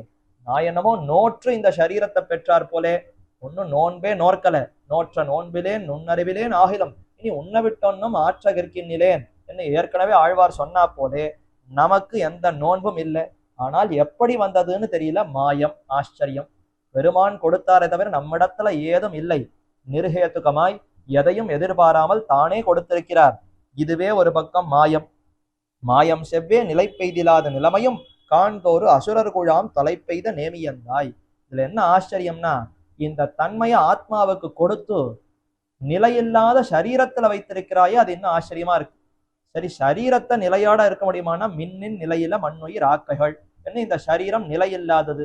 அப்படிப்பட்ட இந்த சரீரத்துல வைத்தாய், ஆனா உயர்ந்த நித்தியசூரிகளுக்கு உண்டான ஞான பக்தியை கொடுத்திருக்கிறாய். இது என்ன ஆச்சரியம்! இந்த சரீரத்துல வைத்திருக்கிற சமயத்திலேயே நித்தியசூரிகளுக்கு உண்டான பக்தியை கொடுத்திருக்கிறாய்னா இது எப்பேற்பட்ட மாயம்! மாயம் இம்மாயம் என்று அதைத்தான் மாயம்னு வித்தராகிறார், ஈடுபடுகிறார். சரி, அது ஒரு பக்கம். மாயம் செவ்வே நிலை பெய்திலாத நிலைமையும் காண்தோர் அசுரர் குழாம். நீ கொடுத்து விட்டாய், ஆனாலும் பிரகிருதி தானே, என்னதான் பண்ணாலும் பிரகிருதி தாழ்ந்தது. ஆகவே அதனுடைய செயலை காட்டி எப்பொழுது இதுல இருந்து தப்பி விடுமோ தெரியல. நிலை பெய்திலாத நிலைமையும், இது எப்பொழுதும் நிலை நிற்குமா? எத்தனை குளிக்கு நிற்கும்? இது எத்தனை நாள் தாங்கும்? இப்படியே நிற்கும்ங்கிறது தெரியலையே. ஏன்னா இது மிகவும் தாழ்ந்தது, ரொம்ப நிலையில்லாத சரீரம். இப்படிப்பட்ட சரீரத்துல வைத்திருக்கிறாயே கண்ணா, நீ உயர்ந்த ஞானத்தை கொடுத்தாய், கொடுத்த பின் அதற்கு ஏற்ற சரீரத்தை கொடுத்து கைங்கரியத்துல வைத்திருக்கலாம். ஆனால் தாழ்ந்த இந்த சரீரத்துல வைத்து இந்த ஞானத்தை கொடுத்தது ஆச்சரியம். அதற்கு மேல இப்ப என்ன பயம்னா, இந்த சரீரம் எத்தனை நாளுக்கு தாங்கும், எத்தனை காலம் இந்த அறிவோடு இருப்பேன்னு தெரியலையே. இந்த சரீரத்தினுடைய தோஷத்தினாலே நீ கொடுத்த ஞானம் கூட கலங்கி விடலாம். ஏன்னா நித்தியசூரிகள் இந்த லோகத்துக்கு வந்தா அவருடைய ஞானம் கூட கலங்கி விடுகிறது. கருத்மான் இந்த பூவுலகத்துல வந்த சமயத்துல அவருக்கே பசிக்கோபம் ஏற்பட்டு உன்னையே எதிர்த்தார்னு சரித்திரம் இருக்கு. அப்போ யாரையும் கலக்கக்கூடிய வலிய அந்த ஐம்புலன்களோடு இருக்கக்கூடிய இந்த சரீரத்தை கொடுத்து நம்மை வைத்திருக்கிறாயே. நிலை பெய்திலாத நிலைமையும், இந்த நிலைமையை காண்தோறும் நினைக்கும் தோறும் காணும் தோறும் இப்படிப்பட்ட இந்த தன்மையை பார்க்கும் போறும் நமக்கு ரொம்ப பயம் ஏற்படுகிறது. அசுரர் குழாம் தொலை பெய்த நேமியந்தாய். சரி, இதெல்லாம் பார்க்கிற சமயத்துல தேவரீர் சக்தி உடையவராக இருக்கிறீர், இதெல்லாம் பார்த்து வேற வழி இல்லை, இப்படியே தான் இருக்க வேண்டும் என்ன இருக்கணுமான்னு கேட்டா இல்லையே. அசுரர்களை எல்லாம் பொடிபடுத்தக்கூடிய உயர்ந்த திருவாழிய கையில கொண்டிருக்கிறாய். அசுரர் குழாம் தொலை பெய்த நேமியந்தாய். அசுரர்களை எல்லாம் மாய்க்கக்கூடிய உயர்ந்த திருச்சக்கரத்தாழ்வார கைகளை பெற்றுக்கொண்டு எப்போதும் ரட்சிப்பதற்கு தயாராக இருக்கிறாய். அப்படி இருந்தும் நான் இப்படி படலாமா, இப்படி துன்பப்படலாமா? இதை நினைத்தால் தொல்லை ஊழி சுருங்கலதே. உன்னை விட்டு பிரிந்திருக்கக்கூடிய ஒவ்வொரு நொடியும் ஊழிக்காலமாய் கல்ப காலத்தை போல அப்படி நெடிதாகுகிறதே, துன்பத்தை விளைக்கிறதே என்ன ஒரு அர்த்தம். அல்லது இப்படி தேவரீர் செய்திருப்பதை நினைக்கும் பொழுது ஊழிக்காலமும் ஒரு நொடியாக சுருங்கி விடுகிறதே. ஊழிக்காலம் சுருங்கலதே, தொல்லை ஊழி சுருங்கலதே, பொறுக்கிறதில்லை. கால விளம்பம், நீ இத்தனையும் கொடுத்து உண்டிட்டாய், இனி உண்டொழியாய். ஒரு உணவு பாத்திரத்தில் நிறைய உணவு வைத்துக்கொண்டு உணவு உண்ணுகிறவன் பாதி உணவு உண்ட பிற்பாடு மீதி உணவு வைத்து விட்டால் அந்த உணவுக்கு துன்பம் வருமானு கேட்டா வராது, ஏன்னா அதுக்கு அறிவற்றது. ஆனால் ஆத்மா அறிவுடையவராயித்தேன். இப்ப ஆத்மாவான நம்மாழ்வார் துடிக்கிறார், உண்டிட்டாய், இவ்வளவு நேரம் நம்ம வைத்து புசித்தாய், அனுபவித்தாய், இது மீதி மிச்சம் இருக்கக்கூடிய நம்மையும் சேர்த்து கொண்டு அனுபவிக்க வேண்டுமே. இன்னும் இந்த சம்சாரத்துல வைத்திருப்பது ஊழிக்காலத்தை போல படுத்துகிறதே, அந்த துன்பத்தை தாங்க முடியவில்லையே என்று சொல்லுவதாகவும் கொள்ளலாம். அல்லது உன்னுடைய குணங்களை சொல்லி அனுபவித்தால் ஊழிக்காலம் கூட போறவில்லையே என்று சொல்லுவதாகவும் கொள்ளலாம். அப்படி ஆச்சரியமான 90வது பாசுரம். இதனுடைய விளக்கமாய் திருவாய்மொழி 6ஆம் பத்து 4வது பதிகம். குறவை ஆட்சியரோடு கோத்ததும் குன்னமுன் நேந்தியதும் உறவு நீர் பொய்கை நாகம் காய்ந்ததும் உட்பட மத்தும் பல அளவில் பள்ளிப்பிரான் மாய வினைகளையே அலத்தி இரவுனன் பகலும் தவிர்கிலம் என்ன குறை நமக்கு என்ன குறை என்று சந்தோஷமா சொல்லிக்கிறார். இப்படி கண்ணனுடைய குணங்களை எல்லாம் நன்கு அனுபவித்திருக்கக்கூடிய நமக்கு நிகர் மற்றொருவர் உண்டா? இல்லை எனக்கெதிர், இல்லை எனக்கெதிர், இல்லை எனக்கெதிரேன்னு சொல்லுமா போலே நமக்கு குறையில்லை என்று இந்த காலம் முழுக்க கண்ணனுடைய குணங்களை அனுபவித்துக் கொண்டிருப்போம் என்ன அங்கு சொன்னாரா? அதே மாதிரிதான் இங்கேயும் இந்த குணங்களை அனுபவிக்க காலம் போறதில்லையே, எப்போதும் இந்த அனுபவத்திலேயே வாய்க்க பெற்றோமே என்று சந்தோஷமாக அந்த பாவத்தோடு சேர்ந்ததாக இந்த திருவாய்மொழி அமைந்திருக்கிறது என்று கொண்டு, அப்ப 90வது பாசுரத்தினுடைய விளக்கம், திருவிருத்தத்துல 90வது பாசுரத்தினுடைய விளக்கம் திருவாய்மொழியிலே 6ஆம் பத்திலே 4ஆம் திருவாய்மொழி என்று கொள்ள வேண்டும் என்று பெரியோர்கள் தெரிவிக்கிறார்கள். அப்படி ஆச்சரியமா 5 பாசுரங்களை அனுபவித்தோம். நாயிகா பாவத்துல நம்மாழ்வார் அருளி செய்திருக்கக்கூடிய திருவிருத்தம்ங்கிற திவ்ய பிரபந்தம். என்ன ஆனாலும் நமக்கு எத்தனை துன்பம் நேர்ந்தாலும் பெருமானுடைய குணங்களை கண்டு ஆறி இருக்க வேண்டும். அந்த குணங்களை கண்டு பெருமான் நிச்சயம் அனுகிரகிப்பார்னு உறுதி கொண்டிருக்க வேண்டும். அவருக்கு போலியாக சில பதார்த்தங்களை பார்த்தாலும் திருப்தி பெறவாமல் அவரையே அடைய வேண்டும்ங்கிற அந்த எண்ணத்தோடு இருக்க வேண்டும் என்ற இந்த தன்மைகளை எல்லாம் நம்மாழ்வார் ஆச்சரியமாக இந்த திவ்ய பிரபந்தத்துல வெளிப்படுத்தினார். அப்படிப்பட்ட ஆழ்வாருடைய திருவடிகளே நமக்கும் ஒரே கதி என்று அந்த திருவடிகளுக்கு பல்லாண்டு பாடி வணங்கி தொண்டுகளை செய்வோம். இப்படிப்பட்ட இந்த வாய்ப்பை நல்கின ஸ்ரீமத் பரமஹம்ச இத்தியாதிப்படி எழுந்தருள் இருக்கக்கூடிய யதுகிரி யதிராஜ நாராயண ராமானுஜ ஜீயர் சுவாமி, அந்த சுவாமியினுடைய தேனே மலரும் திருவடிகளுக்கு பல்லாண்டு பாடிக்கொண்டு, ஏன்னா அவர் ஏற்பாடு செய்து சுபமாக இது நடக்கட்டும்னு அவர் அங்கீகாரம் அளித்து இது நடைபெறுகிறது. அவருடைய அந்த ஒரு எண்ணம், அவருடைய அந்த கைங்கரியம் அது மேலும் மேலும் நன்றாக வளர்ந்து பலருக்கும் இதனாலே அந்த நன்மைகள் கிட்ட வேண்டும், எங்கும் திருவருள் பெற்று இன்புற வேண்டும்னு பிரார்த்தித்து கொண்டு அமைகிறேன். பிருந்தாரண்ய நிவாசாய பலராமானுஜாய ருக்மிணி பிராணநாதாய பார்த்தசூதாய மங்களம். ஆழ்வார் திருவடிகளே சரணம், எம்பெருமானார் திருவடிகளே சரணம், ஜீயர் திருவடிகளே சரணம். பற்பமெனத்திகள் பைங்கழலும் தன் பல்லவமே விரலும், பற்பமென திகழ் பைங்கழலும் தன் பல்லவமே விரலும், பாவனமாகிய பைந்துவராடை பதிந்த மருங்கழகும், பாவனமாகிய பைந்துவராடை பதிந்த மருங்கழகும், முப்புரி நூலோடு முன்கையில் ஏந்திய முக்கோல் தன்னழகும், எப்பொழுதும் யதிராசன் வடிவழகு என் இதயத்துள்ளதால், இல்லை எனக்கெதிர் இல்லை எனக்கெதிர் இல்லை எனக்கெதிரே, இல்லை எனக்கெதிர் இல்லை எனக்கெதிர் இல்லை எனக்கெதிரே, இல்லை எனக்கெதிரே, இல்லை எனக்கெதிரே, இல்லை எனக்கெதிரே.